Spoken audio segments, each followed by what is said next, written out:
Greetings, everybody. Today, this is Aaron the Pedantic. I am joined by Jeffro Johnson, the author of Appendix N, and one of the perhaps originators of the Jeffro Gaxian BROSR movement. I want to say, do you feel like that's an accurate representation? Yeah, there's I was certainly key to fomenting a certain set of chain of events. That's sure, and definitely the Appendix N book brought together the people that made all this stuff happen.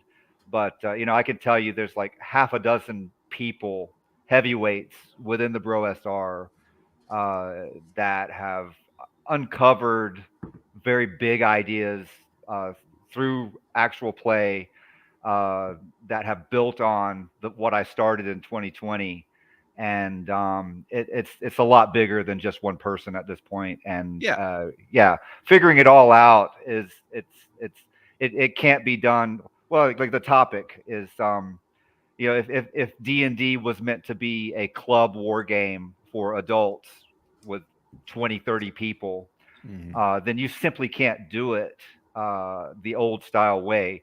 Most people want to have like the really smart guy, dungeon master, who masterminds the whole thing. And of course, Bro SR style play isn't that at all. It's a lot of people. Well, that's like if you've ever seen a an Amish barn building, right, where they're all Oh, coming yeah. together, Yeah. and I it's have like a seen that. swarm. It's like a swarm of ants, right? And like, who's in charge of this? Who's making this happen? And all this crazy stuff happens. Like, wow, like it just, there's no mastermind behind that. There's like a very high initiative, like think like light infantry that's able to be really mobile, that can respond to things independently, that can function without orders.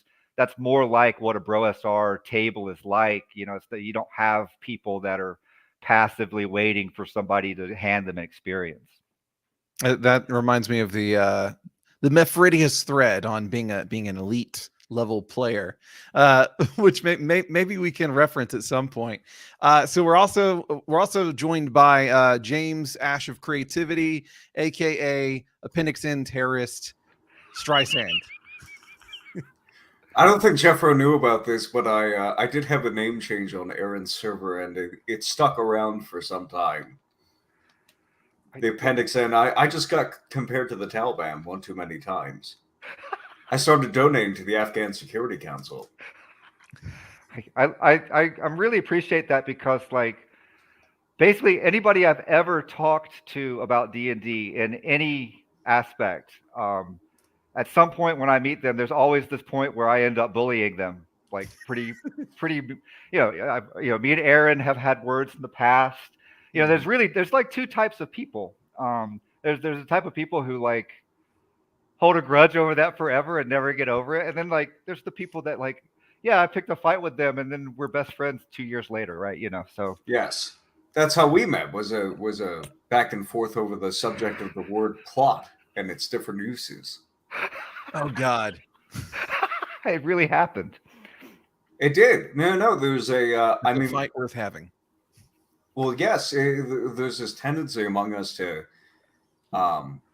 those of us who are interested in objective discussion of game design, which a great deal of the stream is going to be, or objectively defining terms by which, just having objective communication between different parties about the games that we love, it necessarily comes off as abrasive, or not necessarily comes off as abrasive. People will come in and muddy the waters and say, well, just do what you think is fun. Oh Just yeah, as yeah. long as everybody's having fun at the table, Everything is valid. fine. And those people, of course, don't hold to that standard themselves, but it doesn't matter, because what you have to do, I find, or the most effective way of chasing those people away, is just being abrasive and saying, all right, you're stupid, you're dumb, leave me alone. A and B are having a conversation. C yourself to you're the nearest Jack Chick Track or something like that. No. The worst thing is like when they're like, hey, your message is going to go so much further if you just change the way you deliver it, Jeffro. Oh, and it's shit. like, that's no. me. I'm not. I know exactly what I'm doing, and it's like I want you in particular to like go away. I want the message to be exposed to people who are going to just shout it into oblivion. Yeah, no. It's the BROSR is elite only. Not everybody is cut out for it. But the result of having that sort of the few, the proud kind of ethos is that we've attracted really some of the most insightful gamers that I've ever come across, and people like John Mollison and that guy Belloc who's doing some wargaming stuff. It just blows my mind how insightful they are and how effective they are at the table. Well, I guess there is something to be said of exclusivity breeding, I don't know, more dedication, I guess, because that is whenever you lower the bar to great extents just to make it so that anybody can play, then you're going to have to be carrying weight, right? And you'll be carrying the least common denominator. And of course that's what when D&D or the elusive shift happened, as John Peterson terms it, where wargaming shifted into RPGs. If that shift actually happened and if it was predicated on rule zero thinking, then there are no standards. There are no standards for discussing what role playing is. There's no standards for discussing what's better at the table and what's not, for what works and for what doesn't. There's not even a game there. There's just people that are sort of LARPing as people that are playing a game.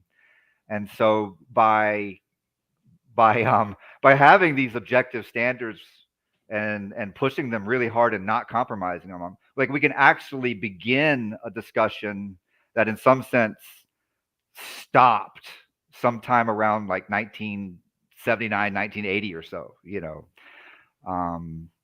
and it's definitely foreign to the RPG zeitgeist of the past 40 years. That's exactly why Mefridius, why his memes ended up on Reddit and causing so many people just lose their minds. It's because the idea of excellent play, of effective play, of superior play, super advanced play, like that's anathema to the people who feel like they own RPGs. And so by standing up to that, that's sort of like a very passive aggressive kind of bullying. You can't really have an argument about that stuff. And if you challenge them, it's all like, oh, you're so mean, you're just so mean. So you have to. It's this is why people that try what we're saying and they're like, hey, I tried 1-to-1 time, and I'm very sad to report that it works exactly as well as they said it did.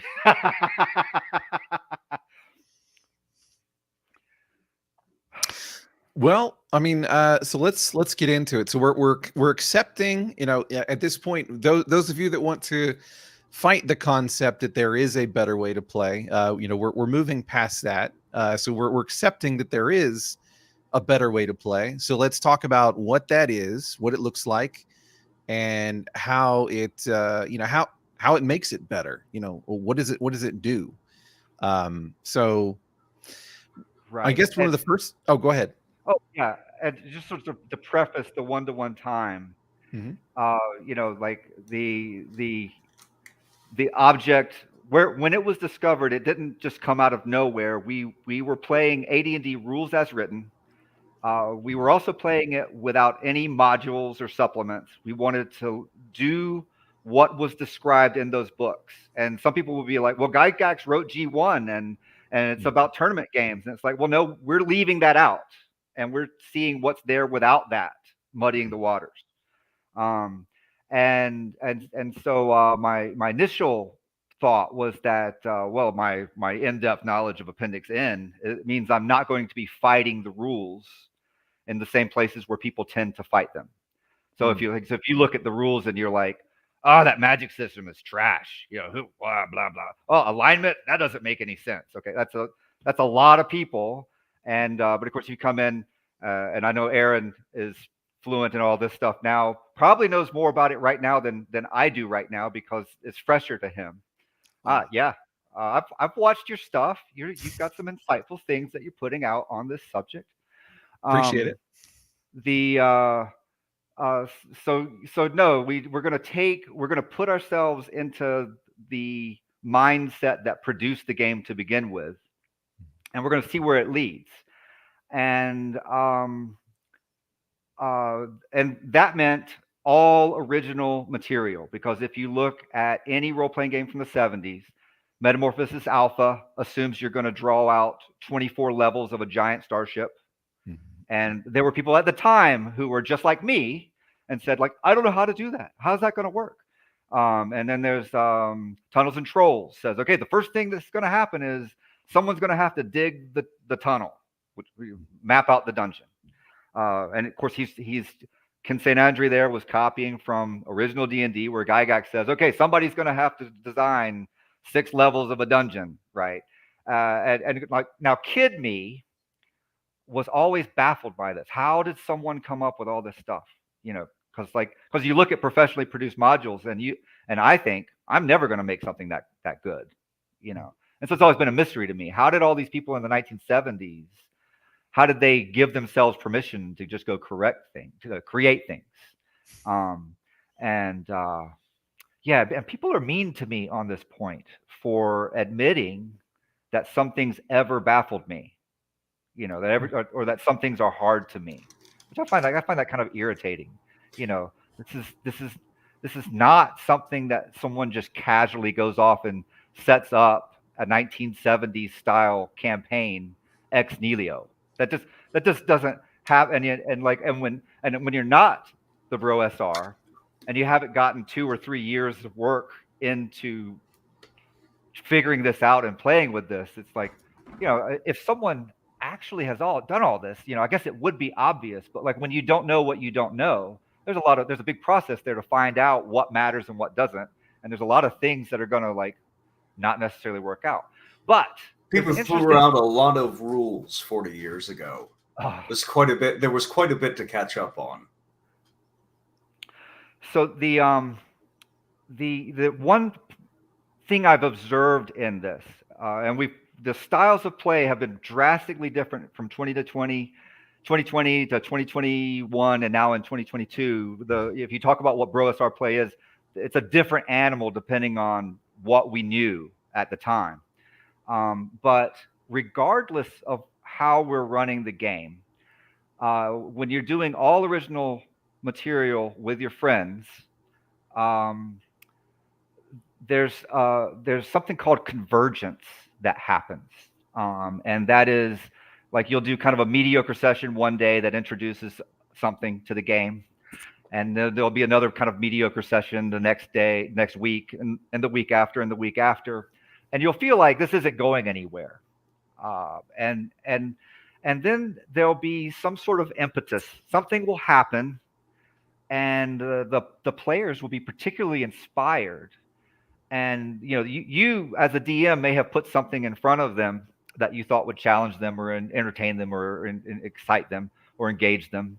But then something magical happens. Some kind of synergy happens, and then everything that has been put into the game or that has emerged from the game week to week over usually about 6 to 8 weeks or so, all of it becomes suddenly weirdly relevant.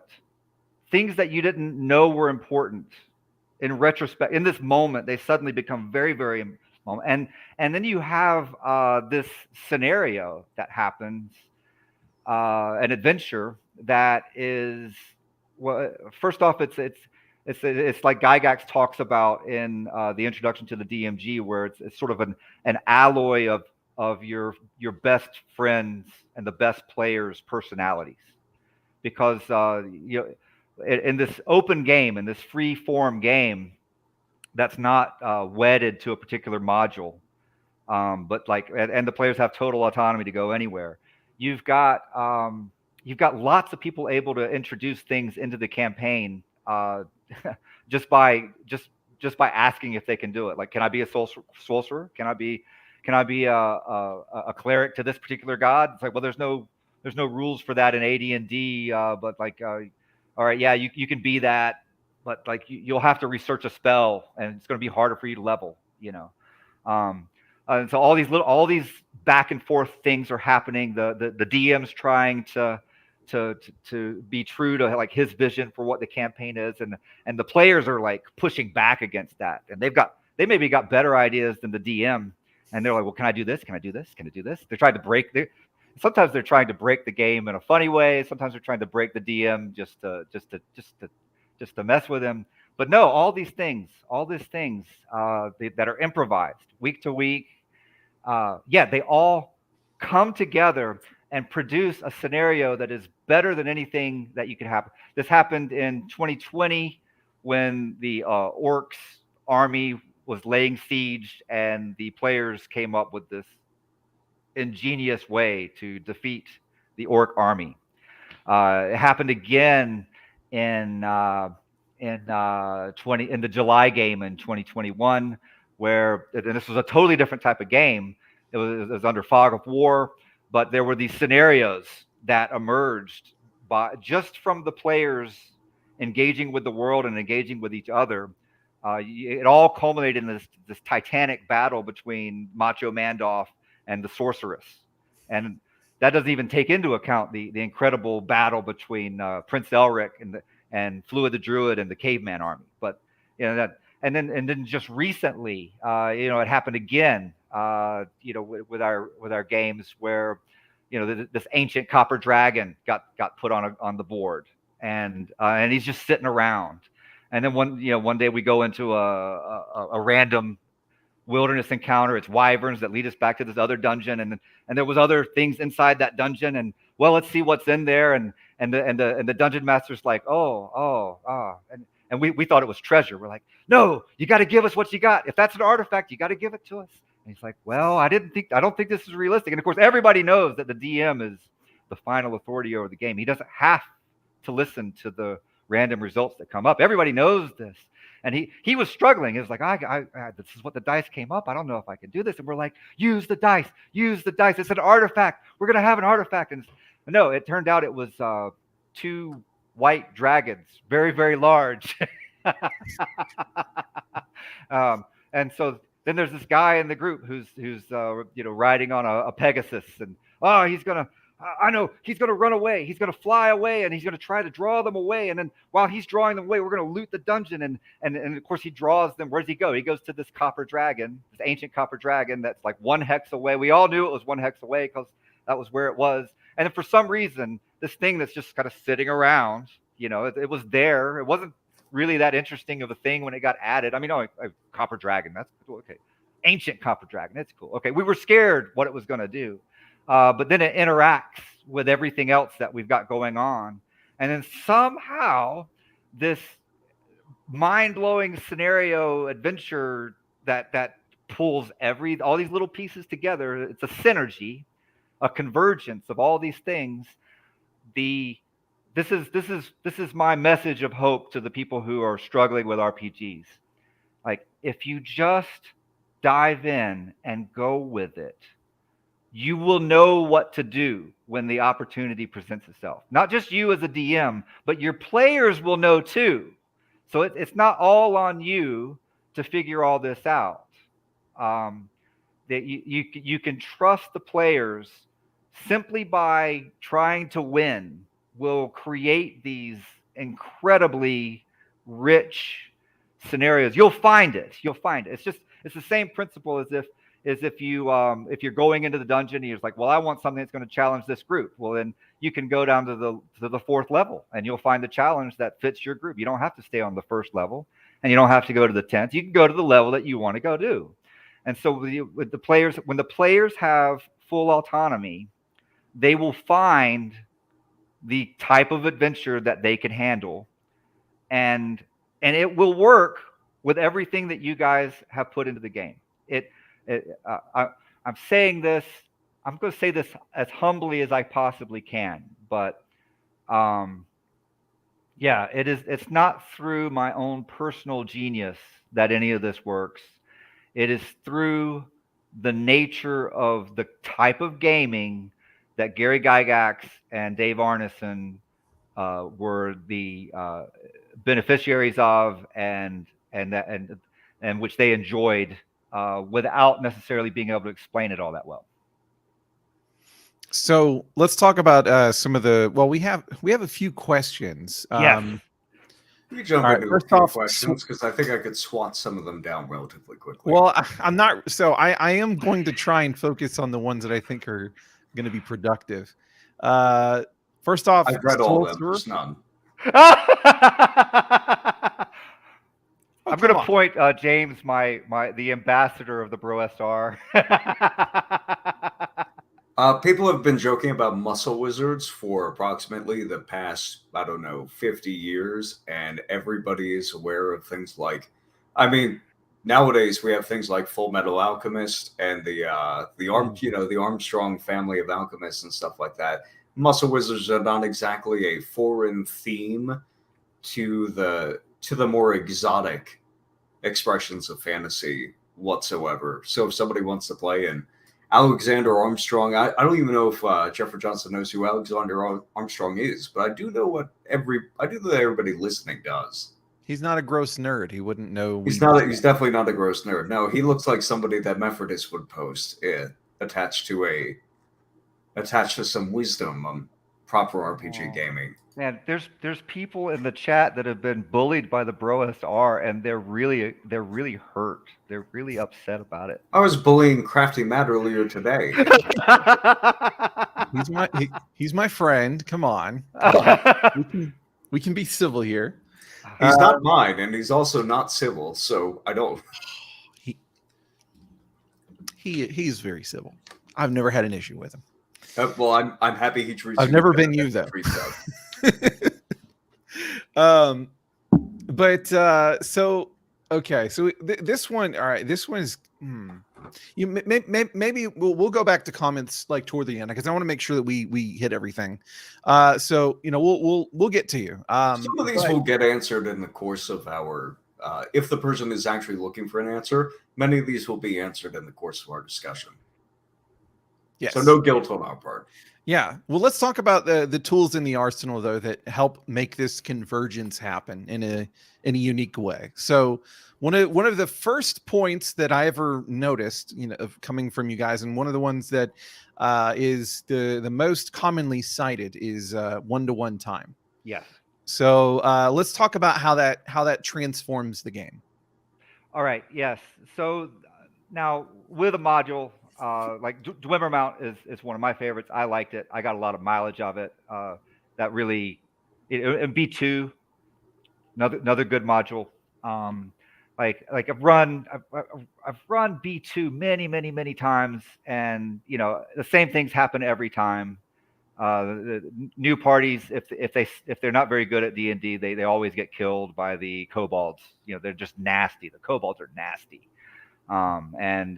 Sometimes they do better with the goblins. They run in, they seize initiative. But yeah, it's a very constrained sort of way to do it, to play D&D. As a DM, I don't find that fun because nothing surprises me. I just get bored. And running Dwemer Mount, like every session, I'd have to reread the module section for the level that I thought that players would go to, and of course, the players, what do real players do? They're not going to go like to level 4. They'll talk about, let's go to level 4. We want to go to level 4, and I'll be like, oh, well, they finished level 3. I better go read up on level 4 because I want to be able to do a good job running this dungeon now, and then that'll be the exact session where they're like, hey, this thing on the map, this city over there, we want to sell this stuff we found at this other city because we think we can get a better price there. That's what players do.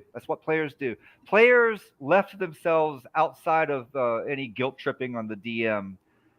They want to do what they want to do when the idea occurs to them without any regard for what the DM feels comfortable with, or what the DM feels confident about. They don't. Well, they really seize on some momentary inspiration that occurred to them about 30 seconds before the next session started, regardless of whether it contradicts everything they said they would do the prior section. If you give players, this is the lesson repeated. Like it's like, why, Jeffro, why are you so obnoxious about this one-to-one time stuff and everything else? It's because when you open the game with total autonomy on the part of the players. First off, most people in RPGs don't believe that dungeon masters can give them that. They've spent so much time fighting dungeon masters that I've told people, this is where I want to go with the game. This is what I want to do. These are just gamers at conventions and stuff. And they laugh at me. They're like, that's crazy. No, they don't know anybody that's ever let them have total autonomy to do whatever they want. Why would I be able to give them that? And so when I digress there, Aaron. I'm trying to get back to one-to-one time. No, I feel like this is. I mean, it's going somewhere interesting at least. So the answer these days seems to be just to use illusionism. Anywhere that they go is the place that I've planned. Yes. No matter what they do, or to not ever have a plan. Well, the plan might be the wrong word. To not ever have an actual concrete world, and to instead just make everything up as you go. Yeah. Do whatever feels best, and people apply this standard to how they track time. Mm-hmm. Ooh, yeah. Yes. So with the time, now so we're already running a wide open game. We're running the total autonomy game. We're leaning really hard on the random tables, and any prep that we do have is very, very. You're not going to sell it on Drive-Thru RPG. It's right. It's notebook paper. It's ugly. Your maps don't look like Dyson logos drew them, so you're starting there, and then you add time to it. There's two things that happen when you add the one-to-one time, and this is the shortest explanation. I hate explaining it, but I'm going to explain it anyway. It's generally, and this is what OD&D says, when you go from one session from 1 week to the next, in general, 1 week has passed in the game world as well during that time. Mm-hmm. And in the DMG, there's this is an unusually important page of the DMG. It's 2 pages dedicated to what happens 1 week later, if it's a group of orcs, or if it's a group, or if it's a wizard's tower. Try to find the exact page. It's somewhere in the hundreds, early hundreds. But when you add in the time element, when you don't freeze time at the end of the session, it's in order to play like one long module where you the party's on level 3 of the dungeon, and we come back on next week and we play one combat that session because whatever edition we're using takes a lot of time to play the combat.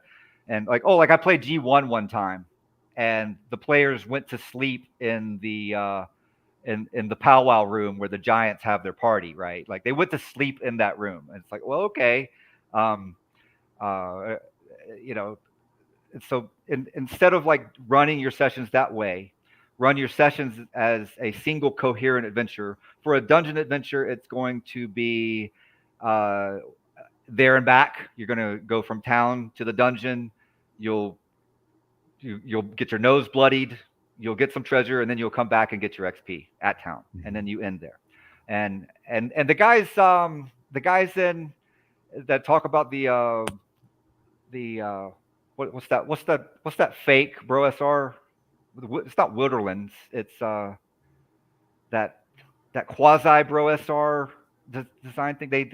The Mr. Dungeon Master was talking about it. His son runs that game. Anyways, West Marches. West Marches, right. And he was talking about how, in town it's a safe base, right?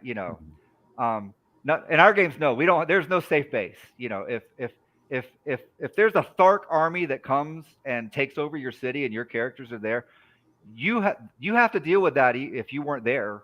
That just happens. So there's no safe place. Roll make or no. I mean, like places are as safe as you can make them. Yes. If you're engaged in domain play. But no, it's like if you've ticked off the Assassin's Guild or Zanzel Melechthonies in Trolopulus, he's got 4 assassins that he could just send after you. He could turn them invisible and send them after you and steal your stuff. So would you try and, because I know y'all do some stuff over like different mediums outside of like just table time. So yes. would you set up like a one-on-one? Would you handle things over the attention span of the DM and like how much he is putting up with puts a limit on how elaborate you can get with all this.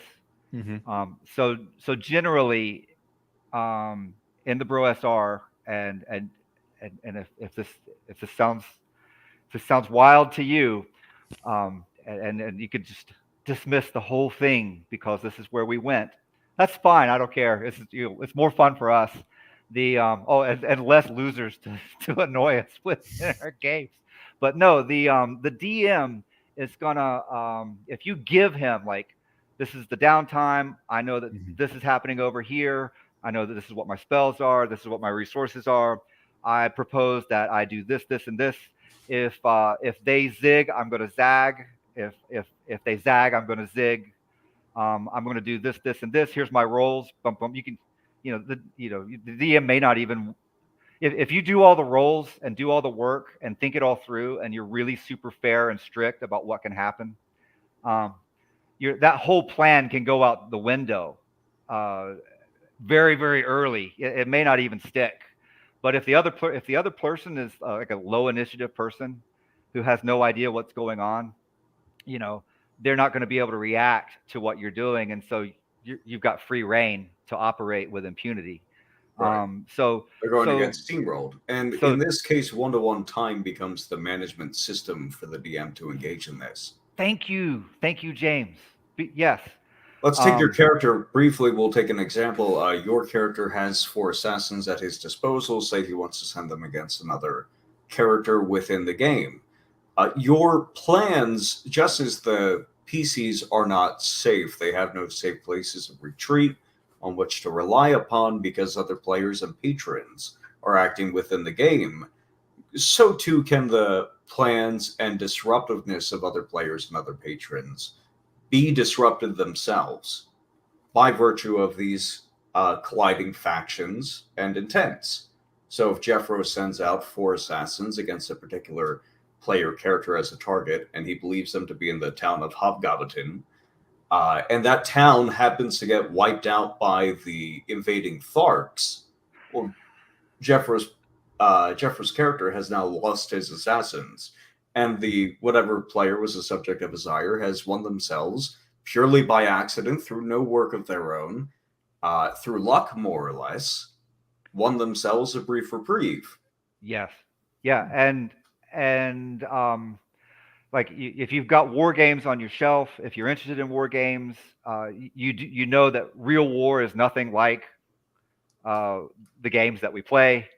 And in any of the stories that you read, there's always deception happening. Like in the Civil War, there was a Confederate fort where the guy just marched his men around in circles, and the Yankees that were spying on this fort, getting ready to attack it, they're like, wow, we've counted thousands of men there. There was nobody there, right? He's just marching these guys. Like, that kind of scenario would be really, really stupid in a game that you would purchase with counters and everything else. But the way that we play, that kind of stuff is very, very, very easy to adjudicate because, A, there are no rules that have ever been made to handle that kind of deception. So if that was going to happen in our game, then the person in the fort would tell the DM, okay, here's my plan. and he'd try to keep it brief. And then he would tell the Yankee player, okay, this is what you see. And then that guy's just going to he's going to do what he does. He's going to do whatever he does with it. We have just done something that happens in war all the time, and that is very critical in having a really successful war. It's all the parts of the war games that are hard to do in strict game design format. Like we do them without even thinking about it. They happen they just happen all the time, and it's always funny when it does. And the way to get good in that, if you want to see more on this particular topic, which this is July 2021 prime stuff here, and what specifically what we're doing is we're running a Bronstein the way that Arneson's group would have done it, and it can lead to a war game, specifically either an AD&D combat or a chainmail battle or any kind of battle that we agree on.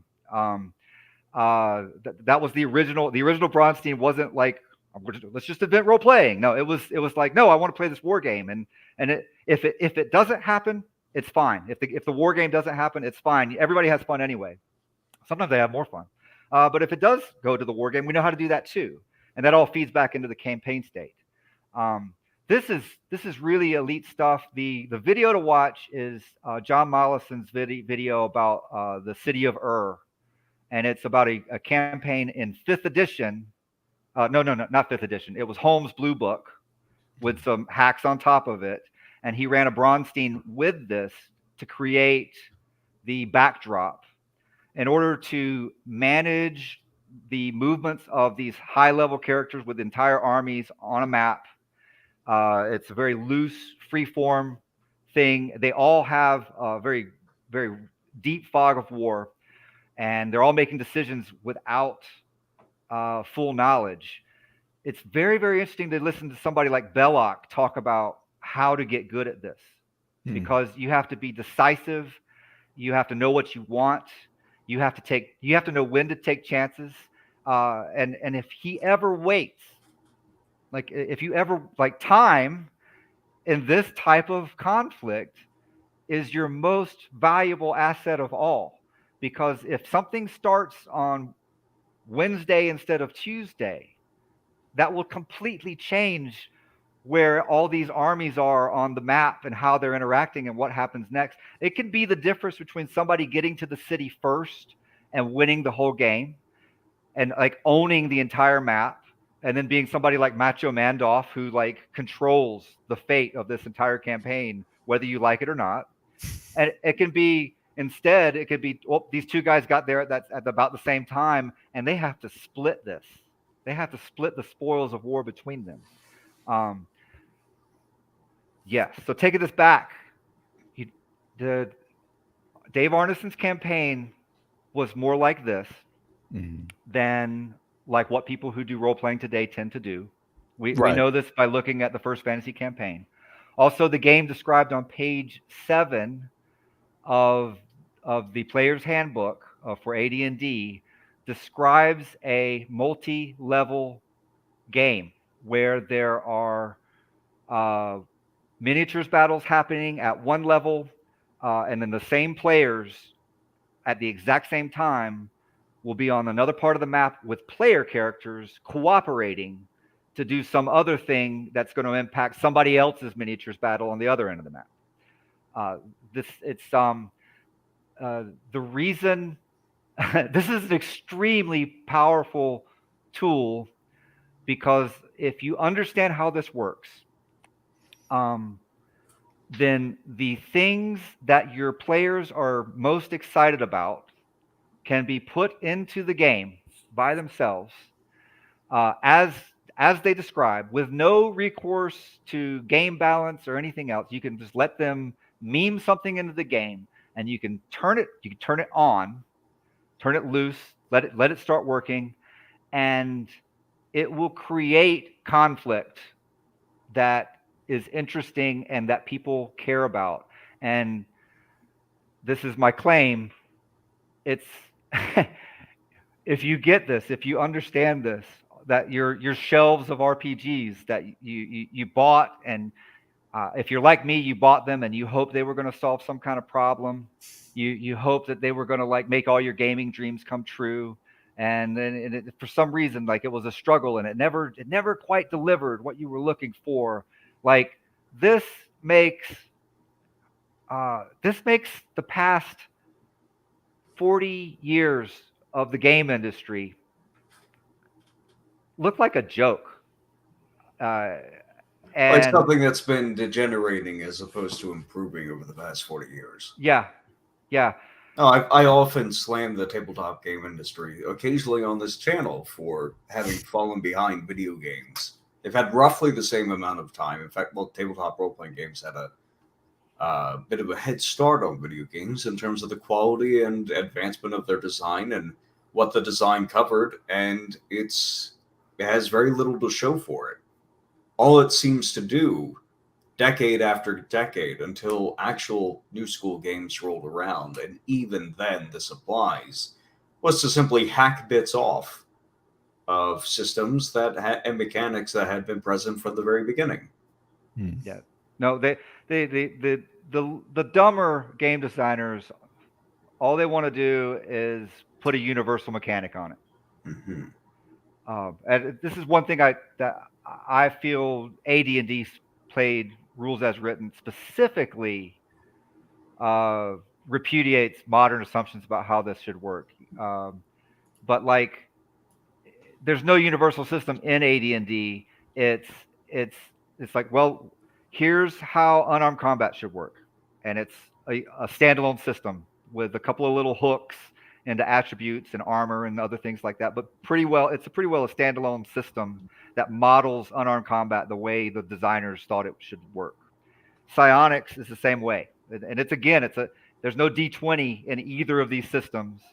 There's no like GURPS 3d6 skill roll. That's the fundamental base. No, it's like let's just how should this work? That's where they started with. How should this work?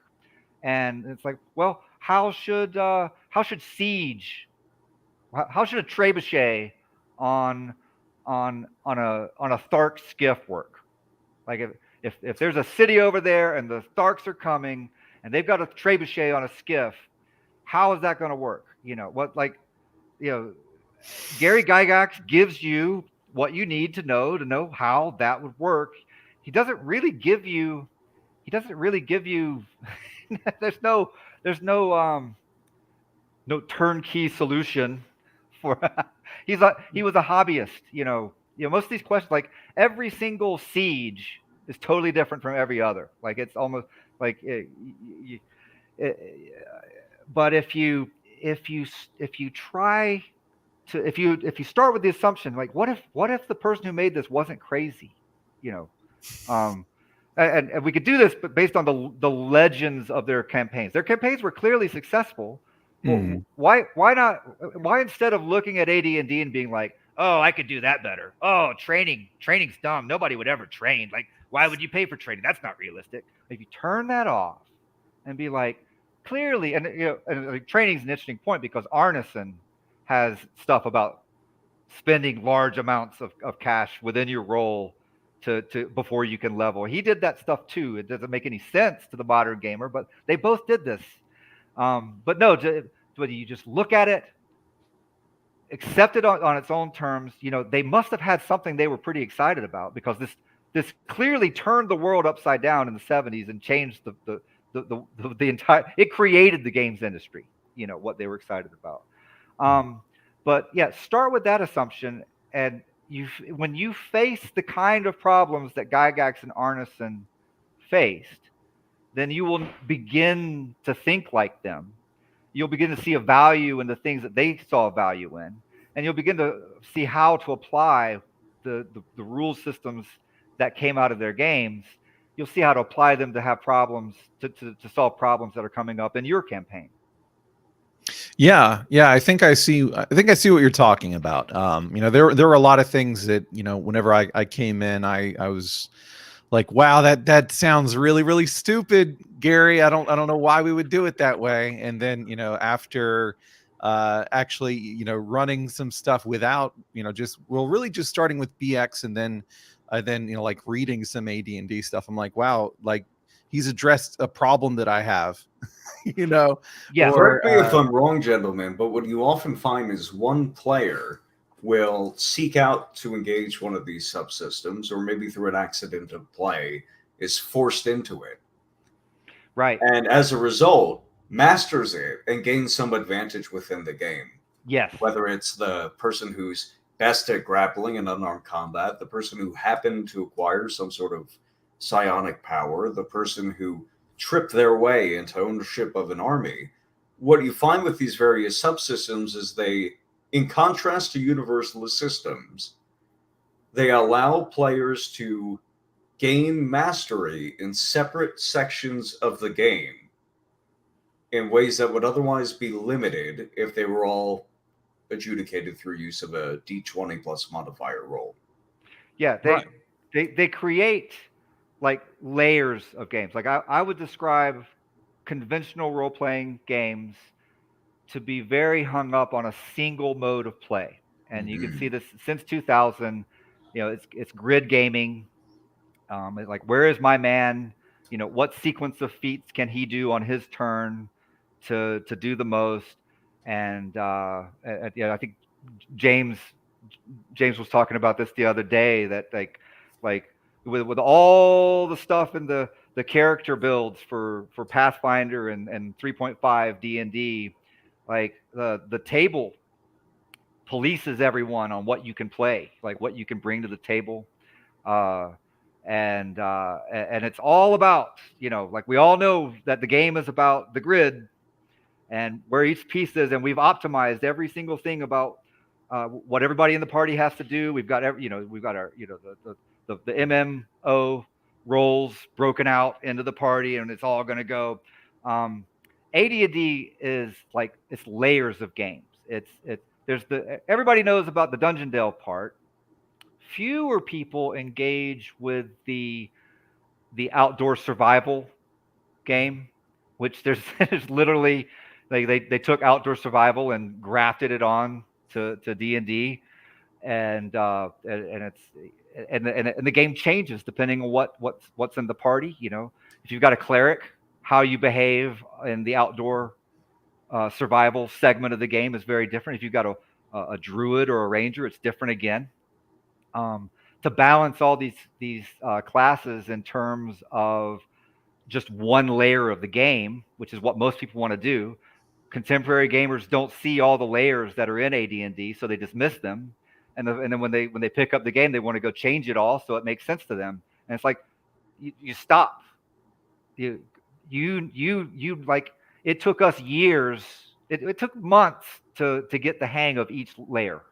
There's the mass combat is definitely one layer, and managing a domain. Like there's like 2 pages in the DMG that talks about, like, as you set up your domain, here's the encounters that are coming in week to week and month to month. And rather than setting up a fantasy city that's based on like whatever dumb stuff that I thought was funny when the players were being obnoxious to me, which was a really good gaming. We had a lot of fun with all that.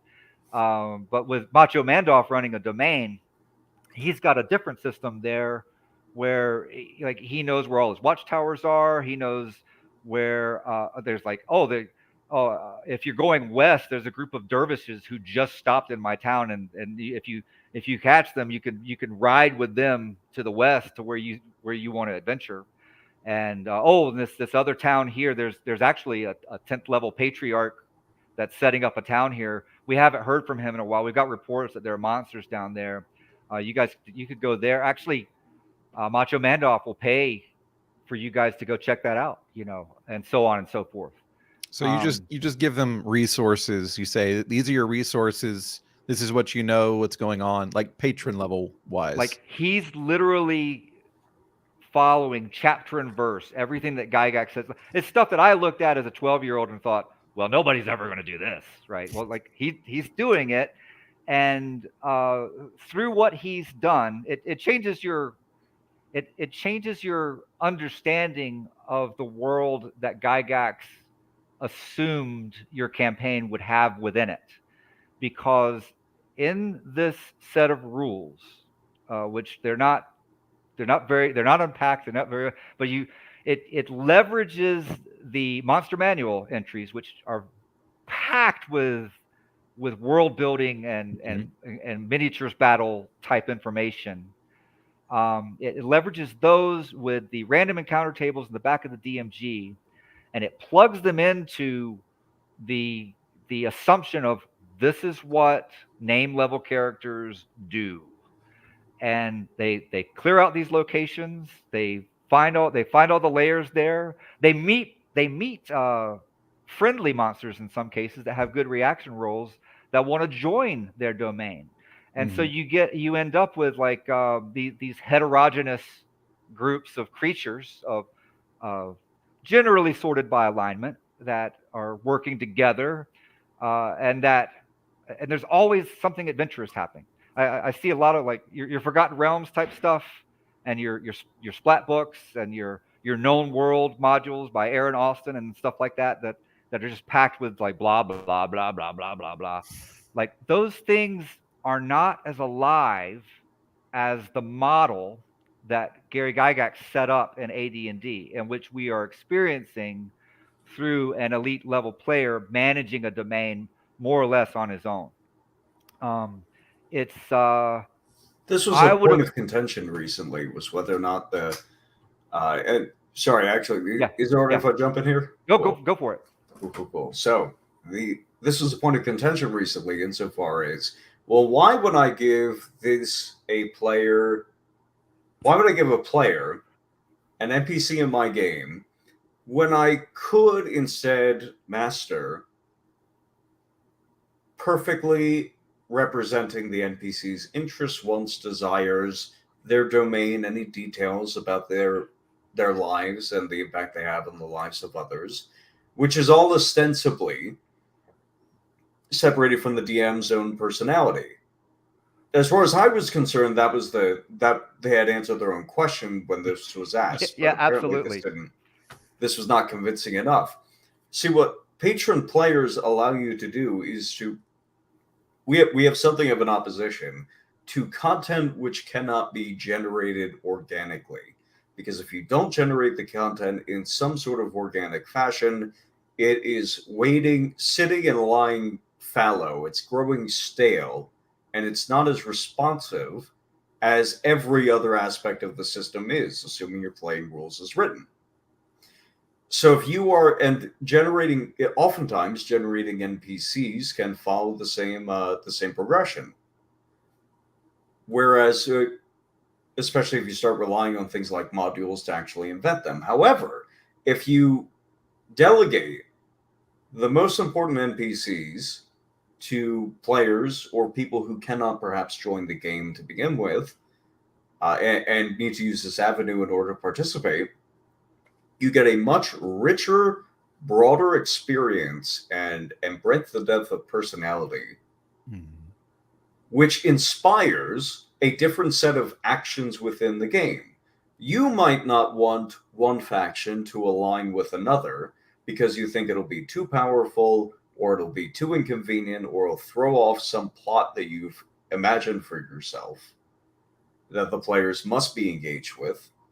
Or if you delegate that to a player, on the other hand, they may ally with whoever they want in the game. They may select certain units that you did not desire them to select. They might chase after goals that you didn't want them to chase after. And as inconvenient as this can be for a dungeon master who wants to keep a tight pin in all the happenings of their individual campaign world, for the dungeon master that wants to provide a breadth and depth of experience that exceeds simply their own desires, patron play is sort of an obvious choice. Because otherwise, I hate to tell you this, like, your NPCs will bleed into each other.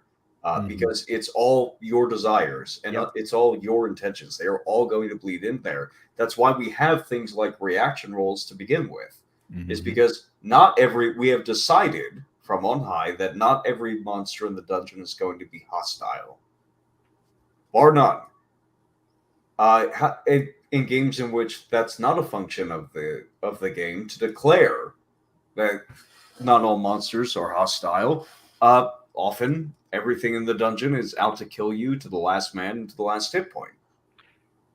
Yeah. You don't get the breadth of experience without the mechanic declaring that it will be separate from your own personal wants and desires, and patron play is a natural evolution of that. Yeah, and time is when you have a bi-level campaign, like a high level war game level and a low level player character level, that where they interact and influence each other and engage with each other. When you put that, like, time is weirdly important to this. As soon as you've done this, the thing that you've done that is totally different from conventional approaches to RPGs, you have left illusionism. You've left pretending to create a fantasy world that the players pretend to play a game in. And instead, you've created a model fantasy world that runs on its own. And we call this the always-on campaign, the always-on approach to campaigning. How do you know when an action starts? Well, when someone gave comprehensible orders to the referee, that's the day that those orders start being put into effect. So if that's marching an army, when I roll up a character to play in my own campaign, what's their birthday? Well, their birthday is the day that I rolled them up, right? So, and in AD&D, that it ends up mattering because there's attribute bonuses that happen as you go into different age brackets. But yeah, we have left illusionism and gone into creating actual model worlds that simulate that, like, in 2020, we would put stuff into the game to kind of lampoon stuff that was going on with politics at the time. And even in the July game, same thing. We'd put stuff in there to kind of be like, ha ha ha ha, we're riffing off this thing, and boy, we're gonna sock it to those people that are making us miserable. Look how smart we are to create this thing. As this type of gaming has taken hold, like a few months ago, there was a battle that was happening in the jungles with the cavemen, and everybody went up to go participate in it, and I was like, oh no. Here we are. We're riffing on the Ukraine thing. We're riffing on people, the Foreign Legion going to Ukraine. This is going to be so embarrassing and painful. My friend B-Dubs picks on me for letting my game get this way. But the great thing is when you're running an actual fantasy world and you've distributed out the huge decisions to a lot of different people, the world stops attempting to model what any one person is kind of snickering about. It becomes its own thing that like the way that Tolkien talked about allegory, it doesn't represent anything except itself at this point. With time moving forward every single day and things happening anytime, like if you leave something and then come back to it, like, well, what happened in the past 3 weeks, all of this stuff, it never slows down. It goes slowly enough that you can manage it, but it moves steadily enough that you get a sense of things happening. And then the third thing you get out of it is that when you talk to other people, you can use a real calendar to plan things that are happening in the game and to describe when things will be done in the game. So I've heard a lot of arguments over the past year about why my particular interpretation of one-to-one time is not quite what Gary Gygax said or not quite what he did. But if you're managing the kind of things that we're managing, which are the kind of things that Gary and Dave were managing, because we know that they were running bi-level campaigns, and we know that time was a very important factor. They may not have done it exactly like us, but they were certainly facing the same kind of problems as that we are. We are, if we have innovated, we have something to say about the kind of dynamic systems that they were playing around with, and we're saying, based on our experience with how these things actually work and how to deal with people that are maybe have shorter attention spans today than they did in the 70s, and aren't spending 5 12-hour sessions a week at playing D&D at Gary's house, which I think if stuff like that actually happened.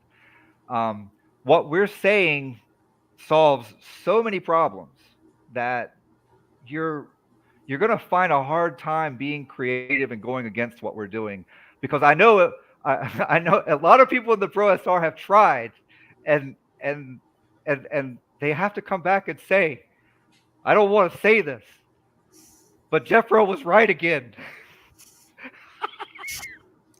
Of all sad words of tongue and pen. Yeah, I've been forced to admit that you're right before. That was hard. That was a very famous argument. We actually had the big argument on the afterword of the Dungeon Master's Guide, and that's a really interesting argument, because if you actually went back and looked at the post where we were fighting about that, I did my best to. There was the place where Gygax says that in some cases you're going to bend the rules, right? You might throw out the wandering monster encounter, and like the person that I was then, who had not seen what I'd seen the wars that I'd seen in the game, adjudicated the things, been bullied by elite level players who were going to like take the game out of my hands and wield it to their own ends. I hadn't seen what I'd seen. Like there was an illusionist in the game. It was the first illusionist character that had ever been rolled in my game. I'd never seen how an illusionist worked, and he played the game, and he was in my favorite dungeon the only successful dungeon that I ever designed, and he was in it.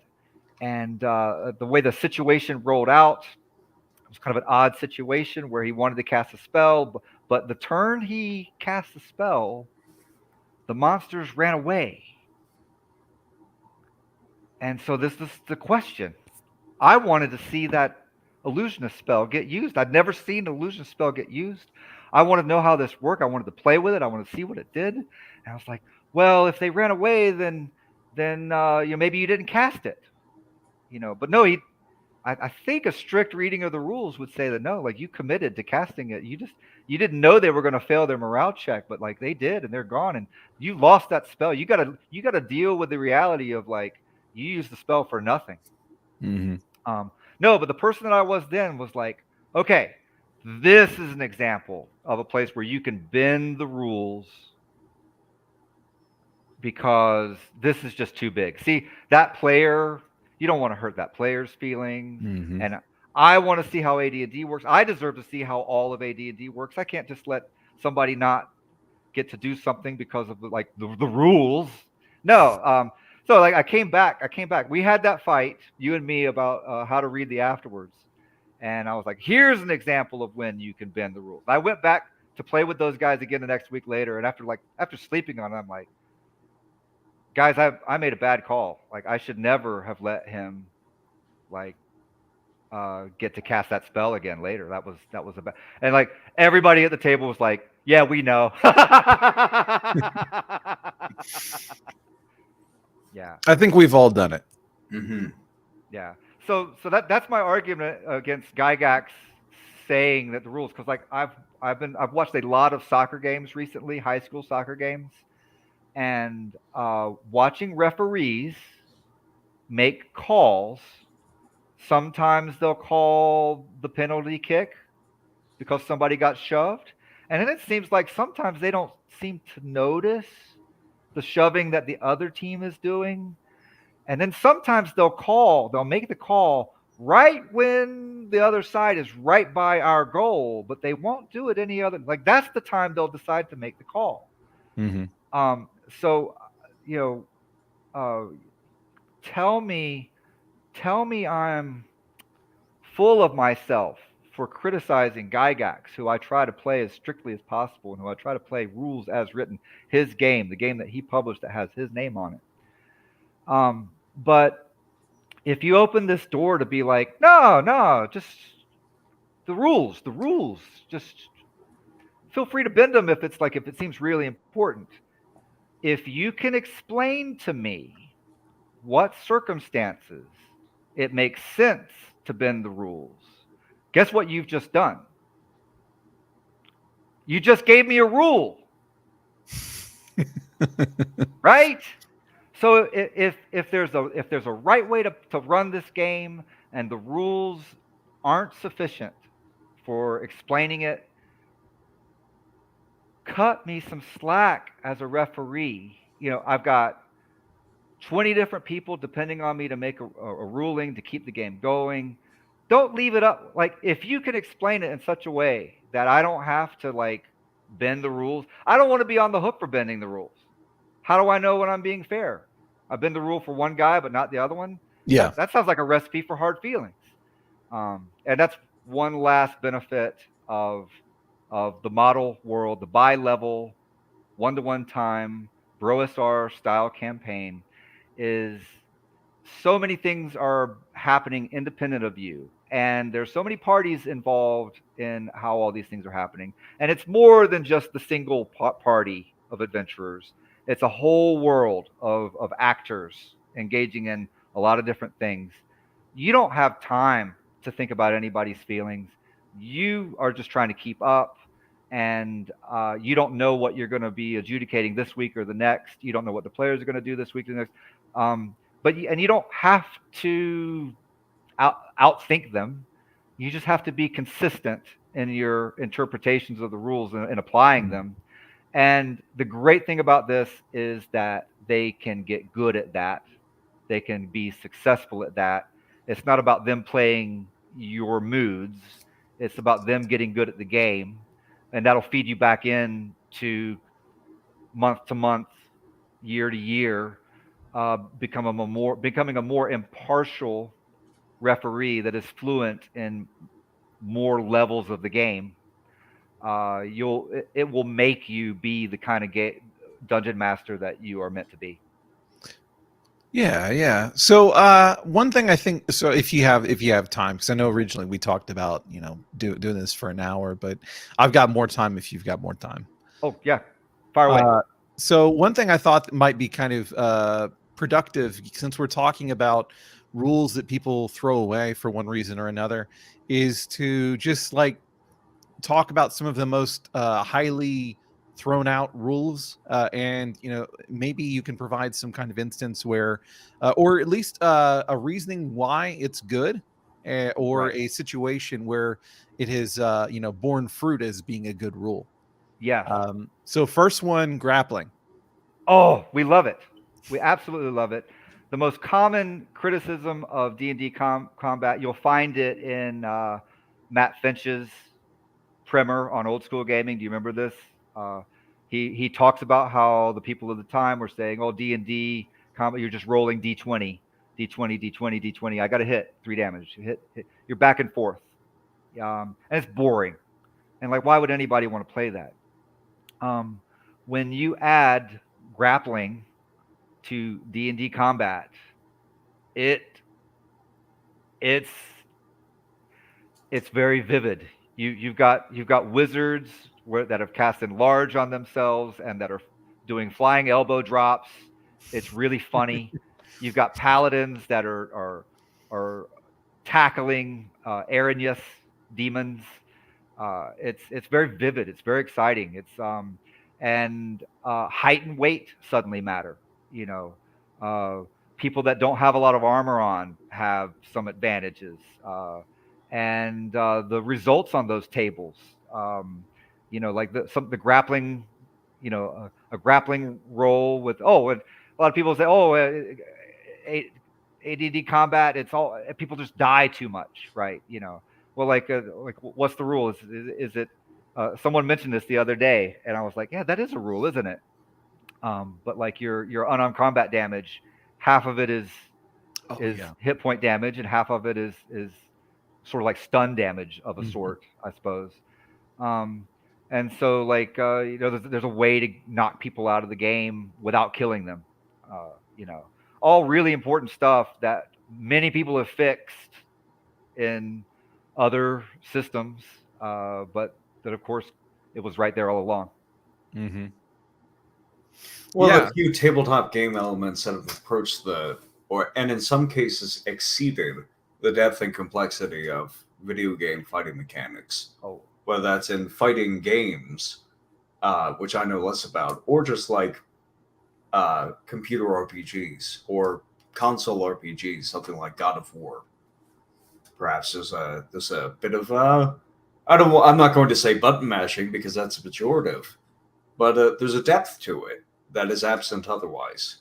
There's a lot of freedom to the 1 minute combat round, to not having every little parry and thrust being modeled in the system. I'll just building on to this line of reasoning. Everybody wants to house rule D&D to have individual initiative. I think Gygax in AD&D is pretty clear that that's not the type of game he designed. And of course, when you do it that way, instead of everybody being an army of one, the players plan. They have a minute combat round coming up. We don't know what the initiative dice are going to say. They plan the whole group's actions together, and then we roll the dice. And at that point, you don't necessarily go through your turn, your turn, your turn, your turn. If you look at how things are happening within the combat round, there's the charges and the spell. Does the spell go off? Does it not go off?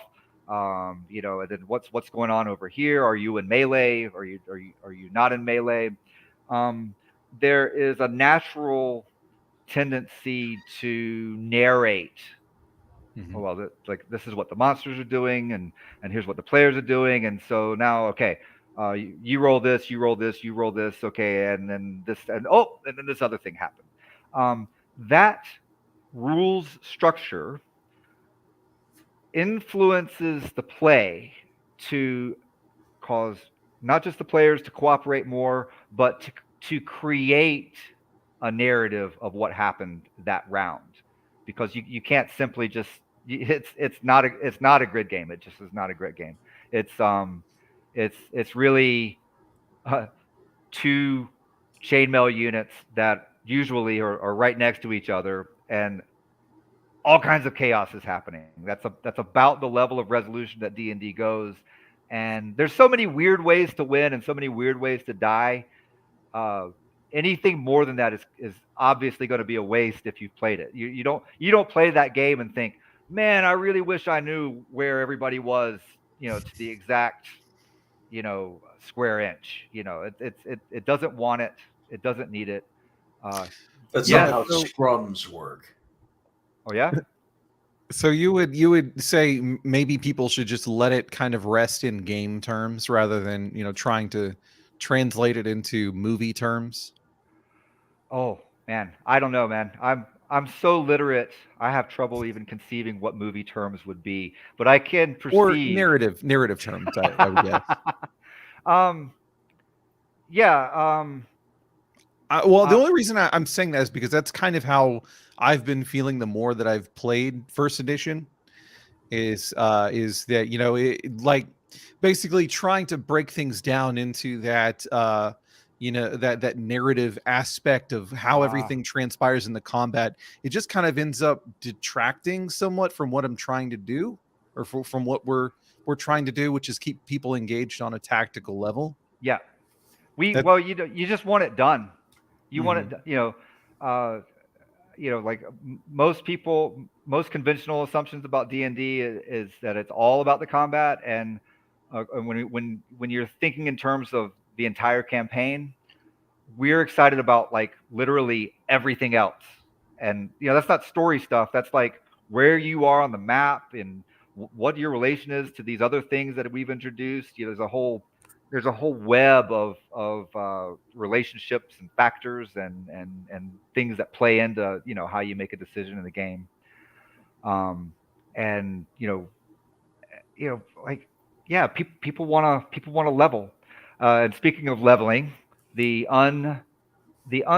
surprising thing about the training rules and the grades and the extremely expensive amounts for the training costs, and it's also like way more if you've not been playing your role. Right. And and then there's like a little nugget in there that tells you what playing your role means in Gygax's terms, and that means that if you're a magic user, you use spells, not melee weapons. If you're a cleric and you're not trying to help people, you're not playing your role. If you're a fighter and you're hanging out in the back, or you're not bold, if you've had parties that don't take any chances and that are like listening at every door and they're taking all night and they're never going to do anything. Okay, every fighter in that group is not playing their role. They need to be like King Arthur's knights, based on what Gygax said. That you grade those guys down and be like, yeah, you could play like your crappy way if you want. It's not fun for everybody else. It's not fun for me. But yeah, you guys in particular will spend 4 weeks training. I won't have to deal with your sorry fighter characters. Somebody else can bring a fighter to game and show you guys how it's done while you guys sit out. That's interesting. I've never heard it explained like that. That's all in there. It's all in there. It emerges naturally from the thing. And again, there are little economies inside Gygax's game. So when a group of merchants comes to the to your domain, that's money on the table for you. And when you are training, there's an adventure hook there. Like, man, there's nobody in this town that can train my special snowflake class. DM, where can I go to train? And the DM's like, oh, well, it's this hex way over here. There you go. I'm kind of tired of running dungeon adventures. You guys could like do a wilderness adventure next time, and you can take this one guy that's this weird class that I didn't really want in the game to begin with. But like, if you want to level, you can go over here and you can go get it done. That's there. And then the players that are mid-level themselves, let's take the example of the magic users and their spell research, which I've got a problem. I love those spell research rules. I love when players make up a new spell. If you allow that for clerics and magic users and so forth, this is a means of creating variant classes for the game without creating new classes, which is exciting if the player's got a lot of ideas. This has dropped off. In 2020, we did a lot of that because it was new to us. Now, less so. We're running so many characters, and they're all leveling so much. They're all over the map. Moving the figures around the big map, it sucks up all the air out of the room, and we don't do as much of this other stuff. But man, I like those spell research rules. If my magic user is training other player character magic users, then he can get some money that he can then turn around and be like, okay, I'm going to fold that back into spell research. So it puts it back on the table again. There's patronage, not just from the name level characters to the low level PCs, but there's financial relationships between the players. There's cooperation that can happen. Like I self-trained a ranger, and then where I was, because there was nobody that could train me, and then there was another ranger character, a half elf cleric ranger with me. It's like I trained myself. Now he can pay me to train him, and it took a long time, but it sets up these relationships and it opens things up that wasn't there. And of course, it takes all the money out of the game, and it makes the players really, really hungry for super big scores. And of course, Gygax is very clear about what type of game this is. This isn't boring world. It isn't realistic world.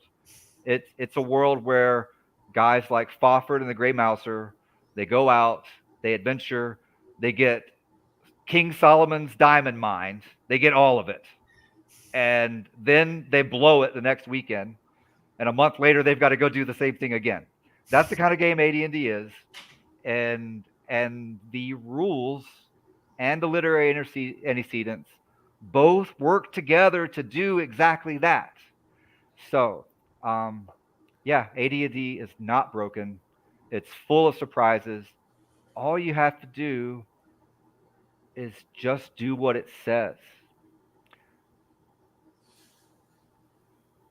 Yeah, I think that's been one of, ever since I started really considering some of these things, I've run into a lot of those conversations where people just, oh, that's there's no way, like there's just no way that would work out and be beneficial in any way. Everybody threw that away. Nobody liked it. It was all garbage, Right. Weapon versus armor class. I like it. I like it. There's little nuggets in there. I want lances to be awesome versus plate mail. Mm-hmm. I want those guys when there's like a group of knights charging some people. I want those weapon versus AC bonuses to make those people really think about what they're doing with their life in that moment and whether or not they want to stand there and just take it. And there's like little things in there, like I don't want to say this for my, like, I've got a illusionist character that throws darts and he's not going to get another weapon proficiency until he hits level 6. Mm-hmm. But like there's some penalties to hit versus certain armor types with those darts. Pretty much anything that's got heft to it. Yeah, it's not going through. So there's stuff in there. It makes sense. It's not that hard. And I don't care if Delta Dan found a math error in this. It doesn't bother me. Mm-hmm. It serves a purpose. It adds to the game. It adds flavor in a place where D&D is criticized for being too abstract to begin with, and then here this very thing that's trying to model reality. You don't use it. So time. That's the thing that really gets under my skin is people complaining about stuff and then ignoring the rules that address the thing they're complaining about. Mm-hmm. But again, if Gygax also says in the opening to the combat chapter that in general the more esoteric things don't come up a whole lot, like weapon speed and weapon versus AC, things like that. These rules that people really want to hear that you're actually using if you're playing AD&D. I don't blame them. If you sit down at the table and people are playing AD&D, you deserve to play AD&D. Gygax says that. Nobody ever quotes that at me, but that's a very reasonable request. You don't want somebody to just make up a game and then tell you they were running AD&D when they really weren't. But no, he says right out that a lot of these more weird rules. There's a lot of cases where sometimes it's like 6 times out of 10, 8 times out of 10, they aren't really important to how you resolve the weapon speed. It's only happening when initiative is tied and it's not a charge. Mm-hmm. Okay, so that's a lot of combats are over after the charge. So it's not going to be this big thing to deal with it. But yeah, it's it looks imposing and it looks like it's a lot to wade through. And yes, I've seen people that have made flowcharts out of this, but I think in practice, a lot of that stuff, it's sort of like when you're balancing an equation and you're factoring things out and then you've simplified things and all that stuff can be there, but in a lot of situations, it just factors out. It just evaporates and it's not really something that you've got to ponder over. If you're arguing with people with how to do the whole thing, yeah, you may never solve that problem. That's a lot of people, but yeah. It is intended to be a fast moving game. that's like a pulp level of resolution. Yeah, all that stuff was stolen from Chainmail and reappropriated to this slightly different type of game. But that's the other thing. When you jump to mass combat scale and use those rules, I don't use other miniatures rules to adjudicate my battles. I just use AD&D because it's good enough. I don't have to worry about translating. How does a magic user in AD&D work in chainmail and vice versa? I don't want to deal with that question. I just want to play AD&D. When you do that, and this is something that has been forgotten over the past 40 years, there's nobody come out of the woodwork to saying, "Oh yeah, no, I've been doing that since 1977, Jeffro." The AD&D assumes that you will be scaling up and to 1 to 10. One figure equals 10 men. One figure equals 20 men. It assumes that you will be doing that with the AD&D rules itself. The AD&D Player's Handbook tells you what you need to know to not screw up the math by doing that with your spell area of effects and so forth. So this is a part of that. The fact that so much of the game was stolen from Chainmail and repurposed from Chainmail to begin with means that it's really easy to make this jump. And then in light of what we found here, looking at those spell descriptions again in these terms, you can see that the game design element, the game design constraints that the creators were most concerned about were how all these things fit together in a very, very large miniatures battle. And unlike every other game after it, everything is set up to mesh with this seamlessly, to work well, to play well. And really nobody in the past 40 years has given any significant thought to this.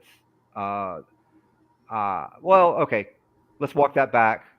You do have Domains at War with Alexander McChrist, and you've got there was the Birthright game. People have been talking about that lately. There was the battle system in the 1980s. Which adapted chainmail to it. But these didn't really catch on. I propose that because of AD&D's special relationship with chainmail, it does some things that subsequent designers are not aware of that are really useful. And that is that everything you know about role-playing combat can be applied to and can integrate with the mass combat of AD&D swords and spells type battles and chainmail type battles. It just works out of the box, and you don't have to bring people to another game. I love war games. I've spent my whole life trying to find wargaming opponents and trying to groom people to become wargaming opponents. It's a lot of effort with not a lot of returns. When I play AD&D as written, the way the BROSR does it, we get people that want to play war games, and they don't have to learn anything new. They just want to play. They find out that they like playing war games when they didn't even know it, because it's a fundamentally different type of thing. Mm-hmm. And I think that there's something there. I throw shade at everybody that has designed a game since 1980. But I'm telling you, game designers, there's something there that some young whippersnapper is going to pay attention to what I'm saying here, and they're going to steal your thunder and do something pretty cool, and you're going to miss out. I'm inclined to agree. I was not thinking about necessarily anyone in this room when I said that, but actually I was.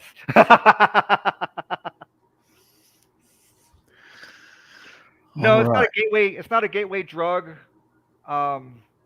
You've been if you play real D&D, you are being acculturated into 70s style wargaming, whether you know it or not.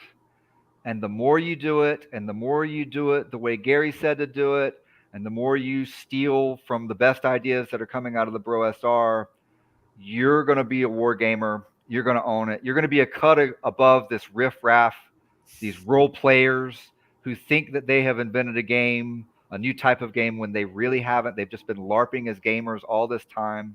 They can't even handle the idea that someone could be better at this than them. And boy, they are really mad that somebody saw some things in these old books that nobody thought was important that actually turned out to be pretty darn important and pretty darn fun. So come join the world of the real gamers, the war gamers, the true gamers, the type of gamers that D&D was made for, and the type of gamers that made gaming experiences that conventional approaches to D&D cannot match. If you're up for it, you may not be psychologically prepared for it. I've met people that just aren't there. You may just met a need lot of people that aren't there. Yeah, you may just need to go to the gym instead. You know, that may be the best use of your time. I do recommend. So. No, Texas Tomboy and I were having a conversation about this this past Sunday while we were in the park. We were talking about people who engage in our mutual hobbies, and in some of us are special interest hobbies. The two of us are both artists. She tends more towards digital mediums like digital painting, whereas I tend towards motion graphics and digital modeling. But there's a strata of people who are insistent on never being better. Their engagement with the hobby is purely casual, and any attempt to improve marks some sort of diminishment of their enjoyment. And it sucks if those people are lost to the hobby because they are being forced out by people who want to who are insistent on improving and insistent on discovering new means of playing which are superior and qualitatively better in any number of ways. It sucks to lose people who just wanted to have a more casual enjoyment of the game because that might diminish players and stuff like that. At the same time, unfortunately, you have to choose between them, casual gamers, who are insistent, and specifically the strata of casual gamers who are insistent on never improving, or the people who actually do want to improve and the people who do want to chase new heights in the medium. They want to see everything that tabletop gaming has to offer them. You do unfortunately have to choose between those two people. If painting was dominated by folks who were insistent that they never go beyond relatively simple finger paints, which incorporated 2 or 3 colors at most, the art world would be quite different than it is today. Yeah. Simple as. Yeah. And yeah, you got some chucklehead in the chat here saying, I'm amazed I could hear Jeffro from all the way up on that high horse. Look, man, nobody's nobody explained this stuff in a way that people could actually go and recreate the successes that were supposedly happening at all these role-playing tables. You will not find a conversation like what we just had in the OSR blogs. You will not find it in the magazines that were printed in the 80s. You will definitely not find it in the 1990s era TSR splat books, which were written by people who didn't have any idea how any of this works. There's a lot of stuff that was forgotten here. It's obvious once you see it, but like if nobody explained it, if the Blackmore film hadn't come out when it did, and if my friends weren't getting together wanting to tackle a project like this when we did, nobody would know about this. There's this guy Nagora.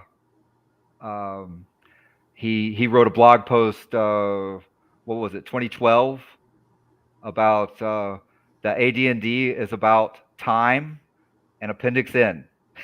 Like, he wrote it up. It has like 2 comments on it, so it didn't light the world on fire. But the dude was right. That's what the game is about.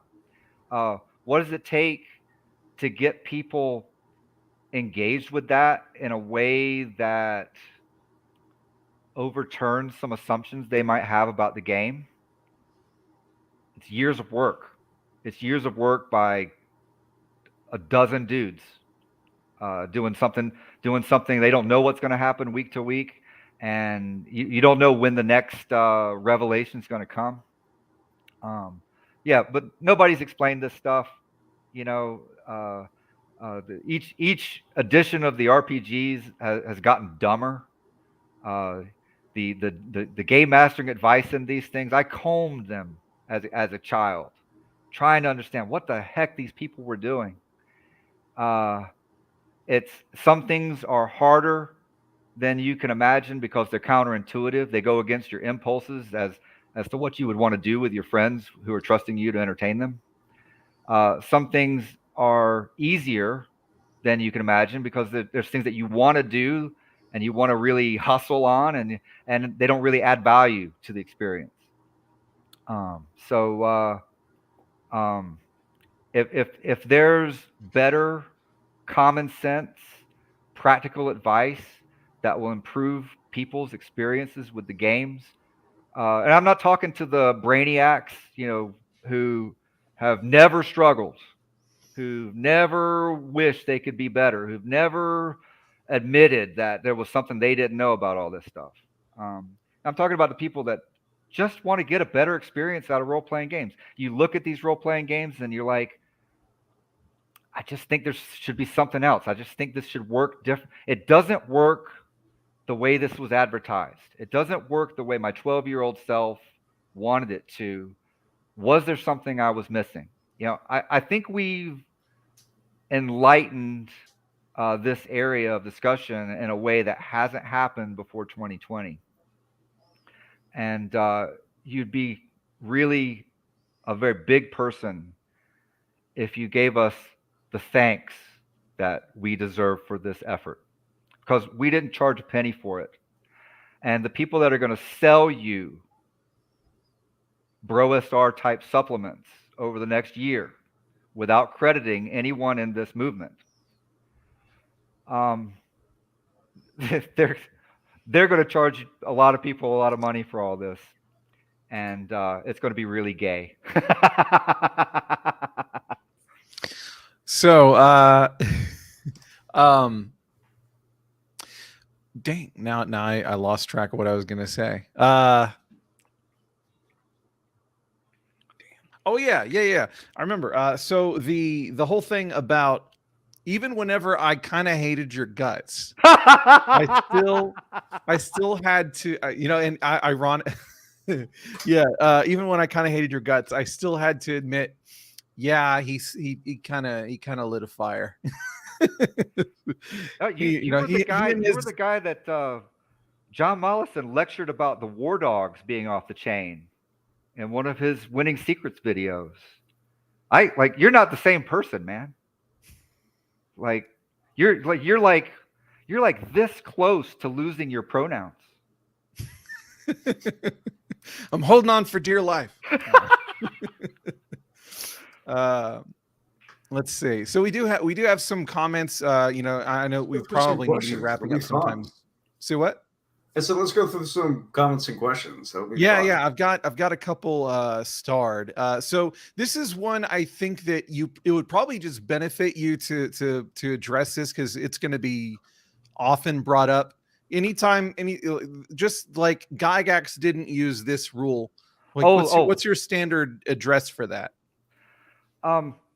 Okay. Let's do this. Let's do logic. Let's do chains of logic. Nobody has discussed the significance of the OD&D and AD&D time rules for the past 40 years. True or false? Well, I mean, so from a standpoint of, like that people notice. No, people True. mock those rules. Fair. Oh, you cannot have a meaningful campaign. Like, it's nonsense. Mm-hmm. It's Oh nonsense. yeah, yeah. How They can, do. And a oh, lot of he's it. in high Gygaxian. Nobody has elucidated why Gygax was so emphatic. Mm-hmm. A lot of people have snickered about, oh gosh, what a funny guy. He couldn't even play his own game. um, so yeah, nobody has elucidated this. I've heard a few grognards tell me, like they knew all this but didn't know that it needed to be explained. Well, that's kind of a problem, isn't it? I mean, that's how things, you know. I mean, assuming you didn't just make that up, uh, but like, so Gygax definitely wrote rules about the time. Every game in the 1970s had rules about the time. I think maybe it was on Kazimir Urbanski's forum. There was a guy on there who was posting about 70s RPG culture and was saying, no. In 70s, it wasn't whether or not to track time and how to track time. It was what rate to track it at. Should it be at 1 to 7 or 1 to, and Tunnels and Trolls, he suggests a 1 to 5 ratio for days between sessions. So the characters age very quickly in 5th edition Tunnels and Trolls, and so on and so forth. And then if you look at the rule sets that this disappears, you know, did Gary Gygax play time exactly the way Jeffro Johnson did? Well, probably not. I could tell you probably not, because in strategic review, he used a different rate other than 1 to 1. Now, why would he use a different rate other than 1 to 1? This might tie into another question that I get, which is like, if it takes a year to build a castle, how do you play that? And the BROSR is just going to be like, well, get it started, and we're going to be playing something else somewhere else. And we had Trollops get pregnant last year, and they just gave birth a few weeks ago. So if your campaign's a success, something waiting a year is not the worst thing that's going to happen to you. It's going to be pretty exciting when something like that finishes. But there, did Gygax use 1-to-1 time? Well, we know that Frank Mincer was put in training jail, and he would come to the game, and he'd just leveled, and he's excited to play his player, and then Gary Gygax put me in training jail. Here's a question for you. If Frank Mincer was playing in your game and Frank Mincer just leveled, how would you know how long to keep that character out of the game? How would you know? Okay, this idea that Gary Gygax didn't do anything like what we were doing, it's stupid. He wrote the rules. We learned about this by playing the rules. You're going to turn around and say that the BROSR didn't innovate as soon as you and say they didn't innovate because it's all in the rule book, right? It's going to be your next argument. So you can't have it both ways. I'm going to address this in a short and simple manner. Thank you, James. The exact question is: will you address the fact that Luke Gygax stated, step 1 of objection hearsay, stated that his father never adhered to 1-to-1 timekeeping? Game design is not a popularity contest.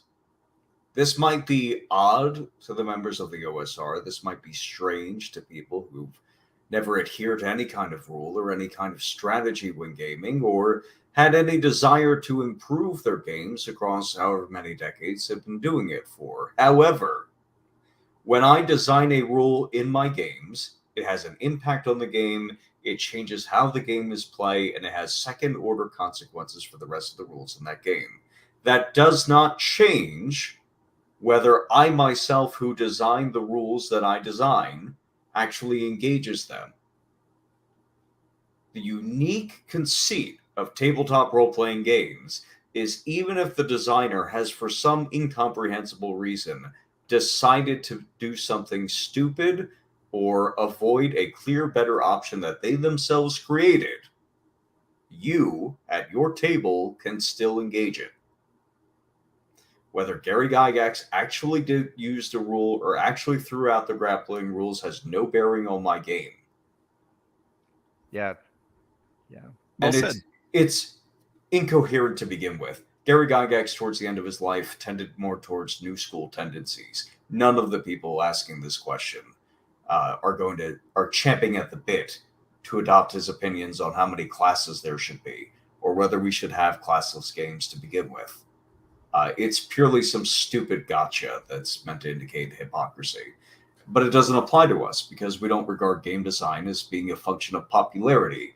We regard game design as a function of the impact of rules on the game. Yeah.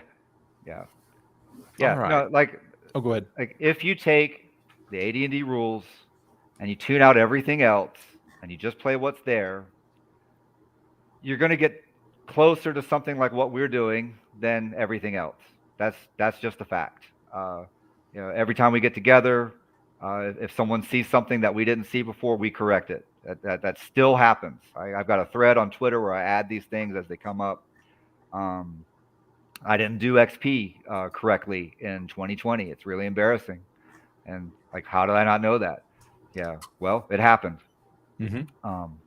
But yeah, the Gygax's concept of what a campaign was is not the same idea of what a campaign was as, say, Frank Mentzer conceived of it with the companion rules, where he was giving out basically milestone XP for players that were, completing module-like experiences. Okay, we know for a fact that what Gygax was doing was fundamentally different from that, which is what most people take D&D to be. Even trad gamers of the OSR are playing something like what Mentzer did in a lot of cases.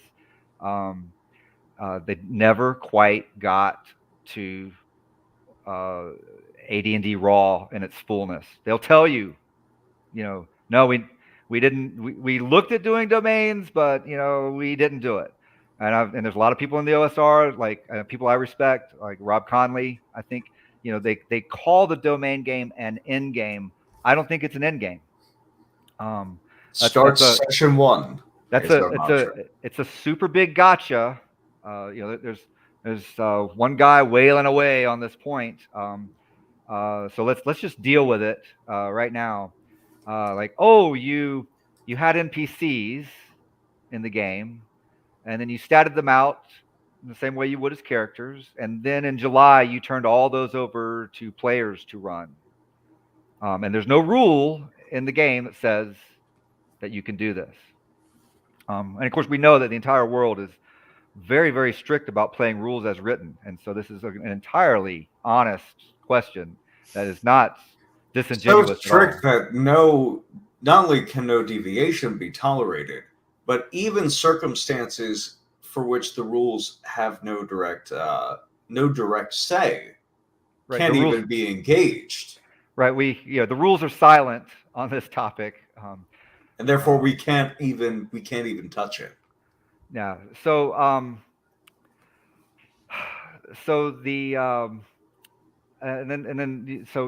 can you do that? Can you not? Well, like we did it, and then we got another guy with a domain who's running. There's rules in the game about running a domain, and he didn't even get my permission to do this. He just did it. And then it turned out to be really fun. Okay, when you're doing a project like what we're doing, if there's something in the rule book that you've never used, like the siege rules, or the domain development rules, or 300 orcs on the table, 300 orcs at once. There's 300 orcs right here in the wilderness. What are you going to do? If the game is putting all this stuff out and you don't know how any of it works, obviously, if you're going to learn it, you're going to play what's there. And in a game as large as this is a very large, complex game with a lot of moving parts. You may have to play some parts of it through in order to understand what it is, so that when you step back and do something super strict and work everybody up from level 1 all the way up to level 10 or whatever, and then start the domains, so that you even know what that's going to be like when you get there. What I see in the OSR is a lot of people talk about this, and they get to that point, and then they say, oh, running name level characters is boring because I can't challenge them. And then they quit. Well, here's what the BROSR demonstrated in July of 2021, was that if you take these name level figures, characters, and turn them loose to do whatever they want, it works, and it's really fun. How you get there, that's up to you. If you think it's against the rules to drop a 10th level character into your campaign when the wilderness encounter tables are generating 10th level characters every week on their own, if you're going to tell me that that's just completely out there and that has nothing to do with real D&D, you know what? I think you are probably committed to a conventional conception of the game, and you're resisting the game that's actually there. I think that's what's happening. If we want to be strict about it, we could be strict about it. But look, we had to play with this to figure out how it works, so we could describe it to you, so we could tell you what you haven't been doing for the past 40 years. And that's with the most charitable interpretation available to us. In reality, these people are just listing this stupid gotcha of, well, there's no Thark in the monster manual, so obviously there can't be a Thark in D&D. Else it's not D&D Raw. It's like, no, this is stupid. It's a stupid gotcha. The rules, on subjects for which the rules have no direct answer, the DM is free to improvise or generate new content. This is not non-standard. This is not any kind of avoidance of D&D Raw or how we understand it. It is not the same thing. Categorically, it's not the same thing as hacking up the grappling rules, adding a monster to the game, or delegating the actions of and activities of an NPC to an active player. It's dumb, and we should go to the next comment. Yeah. All right. So Fiore asks, how specific do you want downtime instructions, and how do you interpret them fairly? Okay, it's going to depend on the resources of the group. Like if you've got, I've heard people that say they only have 2-hour sessions every week. Okay, they're going to play a different type of game than me with my 4-hour sessions. Mm-hmm. And then how many players do you have in your thing? Like the July game was one thing. B-Dubs is sort of rolling patrons is another thing, and then the city of Bronstein was a different thing again. The specifics, like if I'm running it, I want people to be really decisive. I want them to do something big. I don't want them to wait for the perfect opportunity, and I don't want them to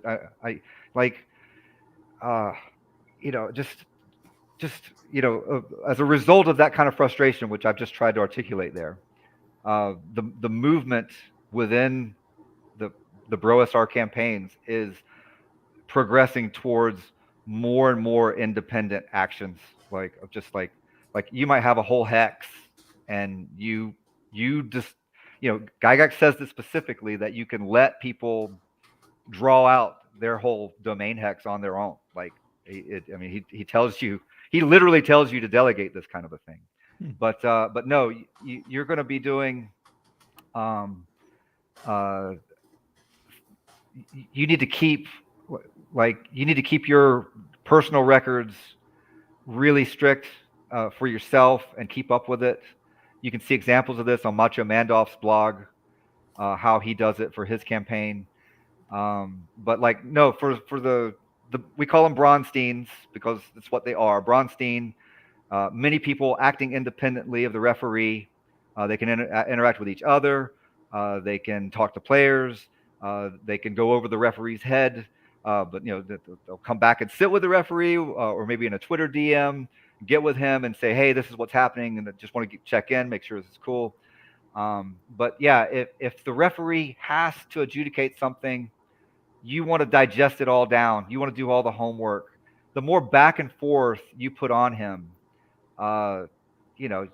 it's going to take more time for him to interrogate you to what you're even doing, and your action's not going to start until he gets there, understands what you're doing and how to do it. And if you live in Australia and you're going back and forth, and he's like rolling a die roll on Monday and then Tuesday and then Wednesday he's doing something else because you're only awake for 2 hours of the day at the same time or whatever, look, you need to be a high initiative person that's thought this through. You need to be bold, and you need to know the rules, and you need to break it out and tell him what you want to do in a way that makes it easy on him to do it. The more people that do this, the more interesting stuff that can happen without him getting bogged down. And of course you could tell when you tell him something and something slips through the cracks or doesn't happen, or he's got a lot of questions, or you can sense his frustration that he's overwhelmed, right? You'll dial it back appropriately. If you're like me running the July game, where all of this is the object of what you want to explore, and it doesn't matter if you're adjudicating D&D with every single spare moment for an entire month straight, then yeah, you'll have a lot more tolerance for talking all this stuff out. So like it totally depends on the game, depends on the situation. Just go figure it out. This is new. This is brand new. It's unexplored. Nobody's explained all this. Nobody's figured out everything there is to figure it out. If you see something in the BROSR that sounds cool and you think, hey, I want to do something like that, or you've watched some John Mollison videos and you think, okay, I think I see how to make this work. Like, go make it happen. You're going to do things that we haven't thought of, and you're going to be like, why didn't you think of that? So like it have confidence and trust your players to figure it out. If it doesn't work, adjust your expectations and try something a little different. Maybe be a little more modest, but like it will seem more natural as you do it. And the one-to-one time players, it's got some upsides and downsides. The Traveler game that's just been started by some of the guys that are friends of the BROSR, it's not one-to-one. It's doing something else that I don't understand, that I would never have advocated for. I'm sure you'd have to, considering the amount of, conventionally in a lot of science fiction, they might be traveling for, like 6 months, just to get to the next planet. Oh, in Traveler, it's always a week.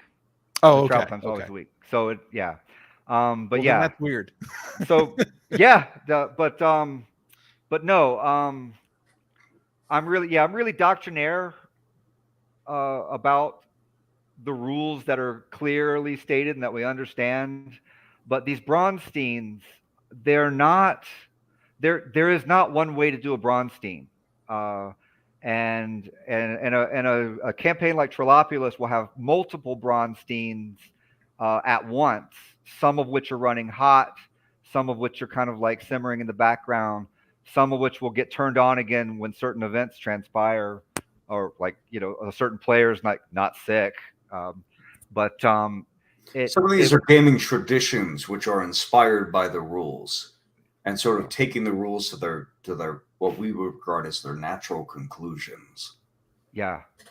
I think this type of play, like, there's gaps in the AD&D rules. Like there's no facing changes for your armies at AD&D. There's the how to do the siege rules. Like there's stuff for damaging the walls, but like, what kind of game is that those are being used in?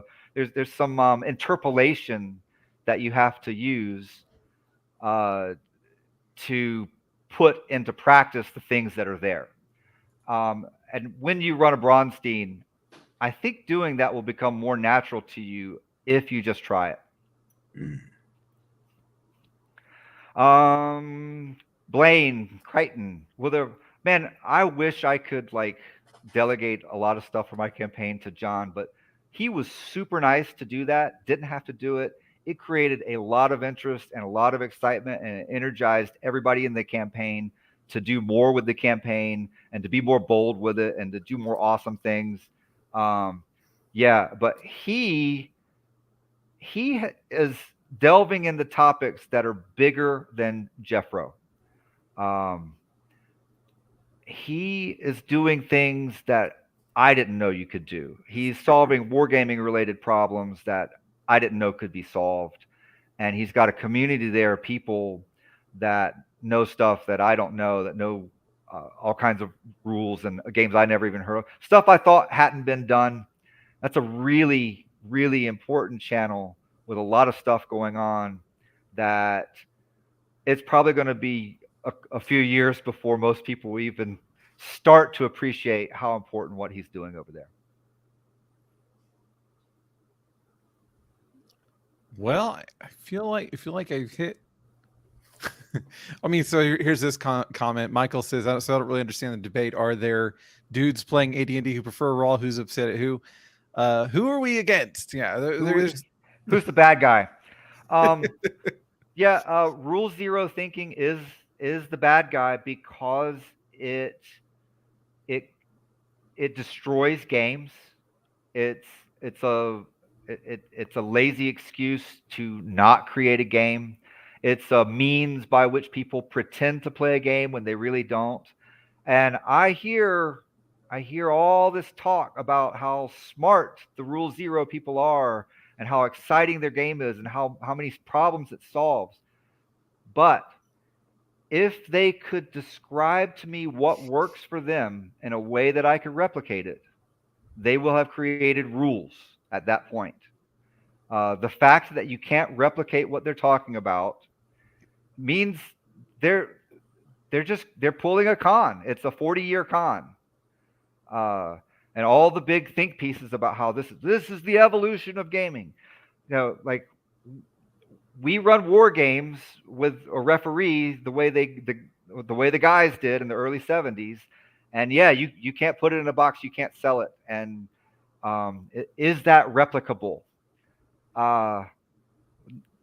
It allows. Well, it's just like the example I gave earlier with the Civil War guy tricking the Yankee army by marching his men in circles, right?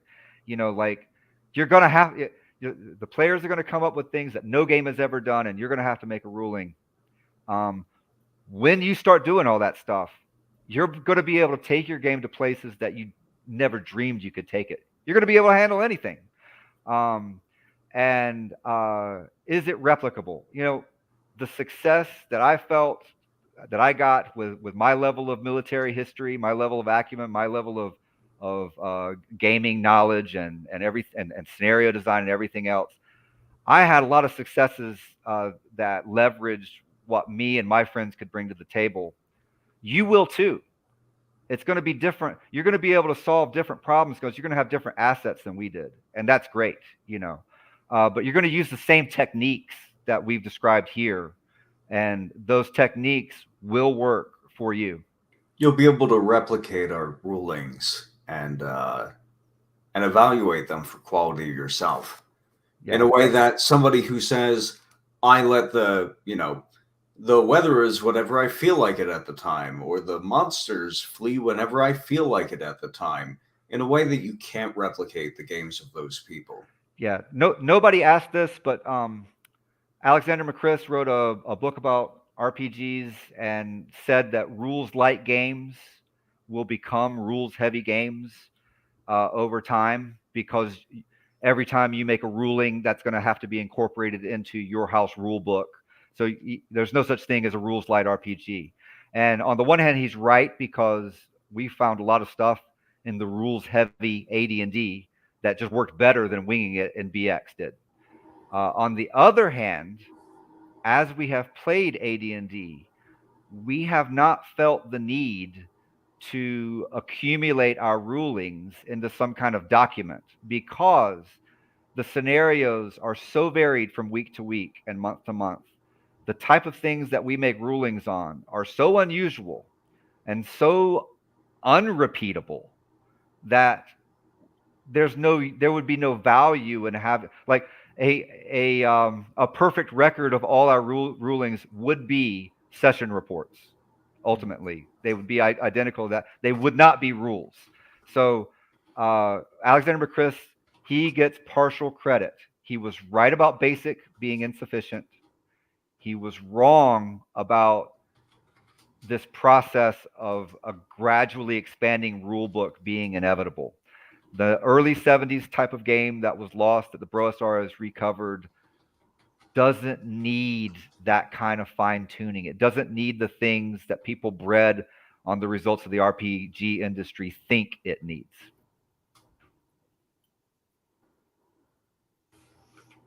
All right. I'd like to briefly add that my villain is people who do not engage in objective discussion of game design. Oh, yeah. That's my villain. My second villain is people, and my second enemy is people who engage in, I don't know, people who keep going back to their, like dogs back to their vomit, going back to subjects that have been addressed or frankly done to death, and people who cannot for any reason let go of these, I can't even call them sacred cows. I don't know if we even have an abbreviation or shorthand for these weird, stupid gotchas that people insist on bringing up anytime we dare to discuss game design objectively. We already had a conversation earlier about how game design is not a popularity contest. It's not actually about whether or not Gygax designed or played or engaged with a specific rule. And yet you invoked my name before Gygax's. I did, yes. At this point, I supplanted him. The prophet Jeffro, peace be upon him. We still have to deal with, like, oh well, it's about whether or not it was. It's about whether or not Gygax was. That's all these BROSR people care about, is whether or not Gygax was. I heard he played at a con in 2003 and he used house rules. Therefore, AD&D doesn't exist. Yeah, it's like this isn't how serious people discuss the conversation. And I love how, like, in Unearthed Arcana there are Gygax famously said that he didn't use the unarmed combat rules. He thought they were dumb. And they're really complicated, and anybody looks at that thinks, oh, the game is going to stop if we use those, and it did when we didn't know how to use them. But the rules that he made for Unearthed Arcana are, like, not simpler. It's like he didn't, whatever the problem was, he didn't fix it with Unearthed Arcana. So and I want to know who bullied him. More interesting by just making it like D3 damage or something. I want to know who bullied him, because like with the weapon versus AC, there's like legend has it that that wasn't Gygax's design. Somebody made him include that. And same with unarmed combat. There were these people, and probably psionics too. I don't know. There were like these elite gamers that Gygax was afraid of, and he was going to make a game and put his name on it. Same thing happened with Appendix N, I suppose. That he put it together, but it was really this group of secret elite people who knew everything, geniuses, unsung geniuses. Gygax lived in their shadow. He was afraid. His name was on the cover, but no, he was afraid of these people. If he didn't put these things in the book, it would offend them. And then what would he do? What would he do? If that's the case, I want to measure up to the standards of those people that he lived in terror of. You want to live in rent-free in Gygax's head, huh? Make him write RPG mechanics. That's gonna be the clip from this stream. Is if Gygax was so terrified, so pussified, into including these fantastic rules, we want to be the types of people who could make them do it again. All right. Well, any parting words of wisdom or anything like that you guys might have? I gave all my choice nuggets out already. There's not one thing left. The cup is go ahead. My recommendation is, if you're somebody who's been engaged in a particularly harsh or a potentially upsetting fashion by myself, who is of course, the new school ambassador of the BROSR, or anybody in the BROSR themselves, or anybody even loosely affiliated with them, I encourage you to look within yourself and ask yourself whether repeatedly asking if one-to-one time, just to give a completely random example, repeatedly asking whether one-to-one time is applied to how long it takes for your character to scratch their ass, as opposed to being an abbreviation for a specific set of one-day to one-day rules, perhaps it could be your fault. And our harshness is a subtext encouraging you to go away so we don't have to deal with you.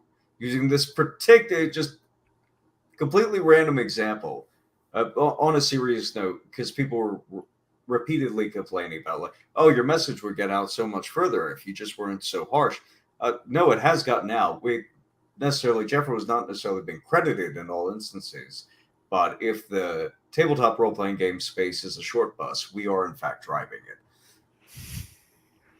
it. No, and we have to be. Yeah, you know what we're up against. We have to be zealots to even have this conversation. Every single time we bring up any of these, I just do what I feel like. I just do it whenever I want.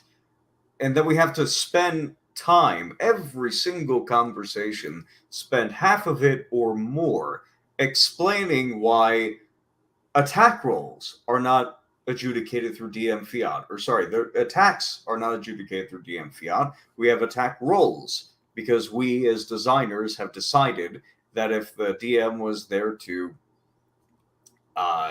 adjudicate, was to decide on a completely new and random method of adjudicating how attacks are handled in the game, every time one came up, the game would probably be unplayable, at the very least in this context. We need some sort of supporting structure. We need some capacity that does value to players declaring that they're going to make an attack, as opposed to asking the DM whether they can make an attack and then have them adjudicated. There's value to independent mechanics that the players can rely on to ensure that the game will progress in some fashion. Having this conversation every single time is far slower than calling you an idiot. And saving myself all that exhaustion, because I know you're not going to get it anyway, and I know you're going to come to me confused or disingenuous or whatever have you next time it comes up. So I'd rather just find the people who are willing to engage with it honestly, and that encompasses people who disagree with us, by the way. It's a matter of whether or not you're willing to come to the table, hash it out, iron sharpens iron, hash it out objectively, or whether you're going to muddy the conversation so that nobody can get anything of value of it. Yeah. All right. Yeah. Well, so just one question, Jeffro, would you be interested? Well, would either of you be interested in coming on again sometime, perhaps to, address more points or to talk about Appendix N, the book? Oh my gosh, yeah. I All think right. there might be a couple of things to discuss on that area. Awesome. I think a show with Jeffro on Appendix N alone would be delightful, and I wouldn't come on for that. I would just sit back with popcorn. I want somebody to talk about Zelazny's Amber series with. I just wish there was somebody that was an Amber fan that could talk with me about why that's the greatest series ever made. Okay, maybe I could spare a few minutes to fangirl over that as well. But also a follow-up to just do like point-by points for some of these individual topics, because this is like more of a flow of conversation and getting people inundated into what the into what the BROSR is and stuff like that. And then especially if Jeffro tackled individual points of more or less individual lessons, case by case by case, I think it's going to build the thing I'm most excited for is for Jeffro to build a canon of the BROSR and our terms and how we define them, more or less. And so I'm hoping that happens in the near future. Wow. Well, thanks for having me, Aaron. Man, my pleasure. My pleasure. This worked out. This worked out way better than I imagined it could.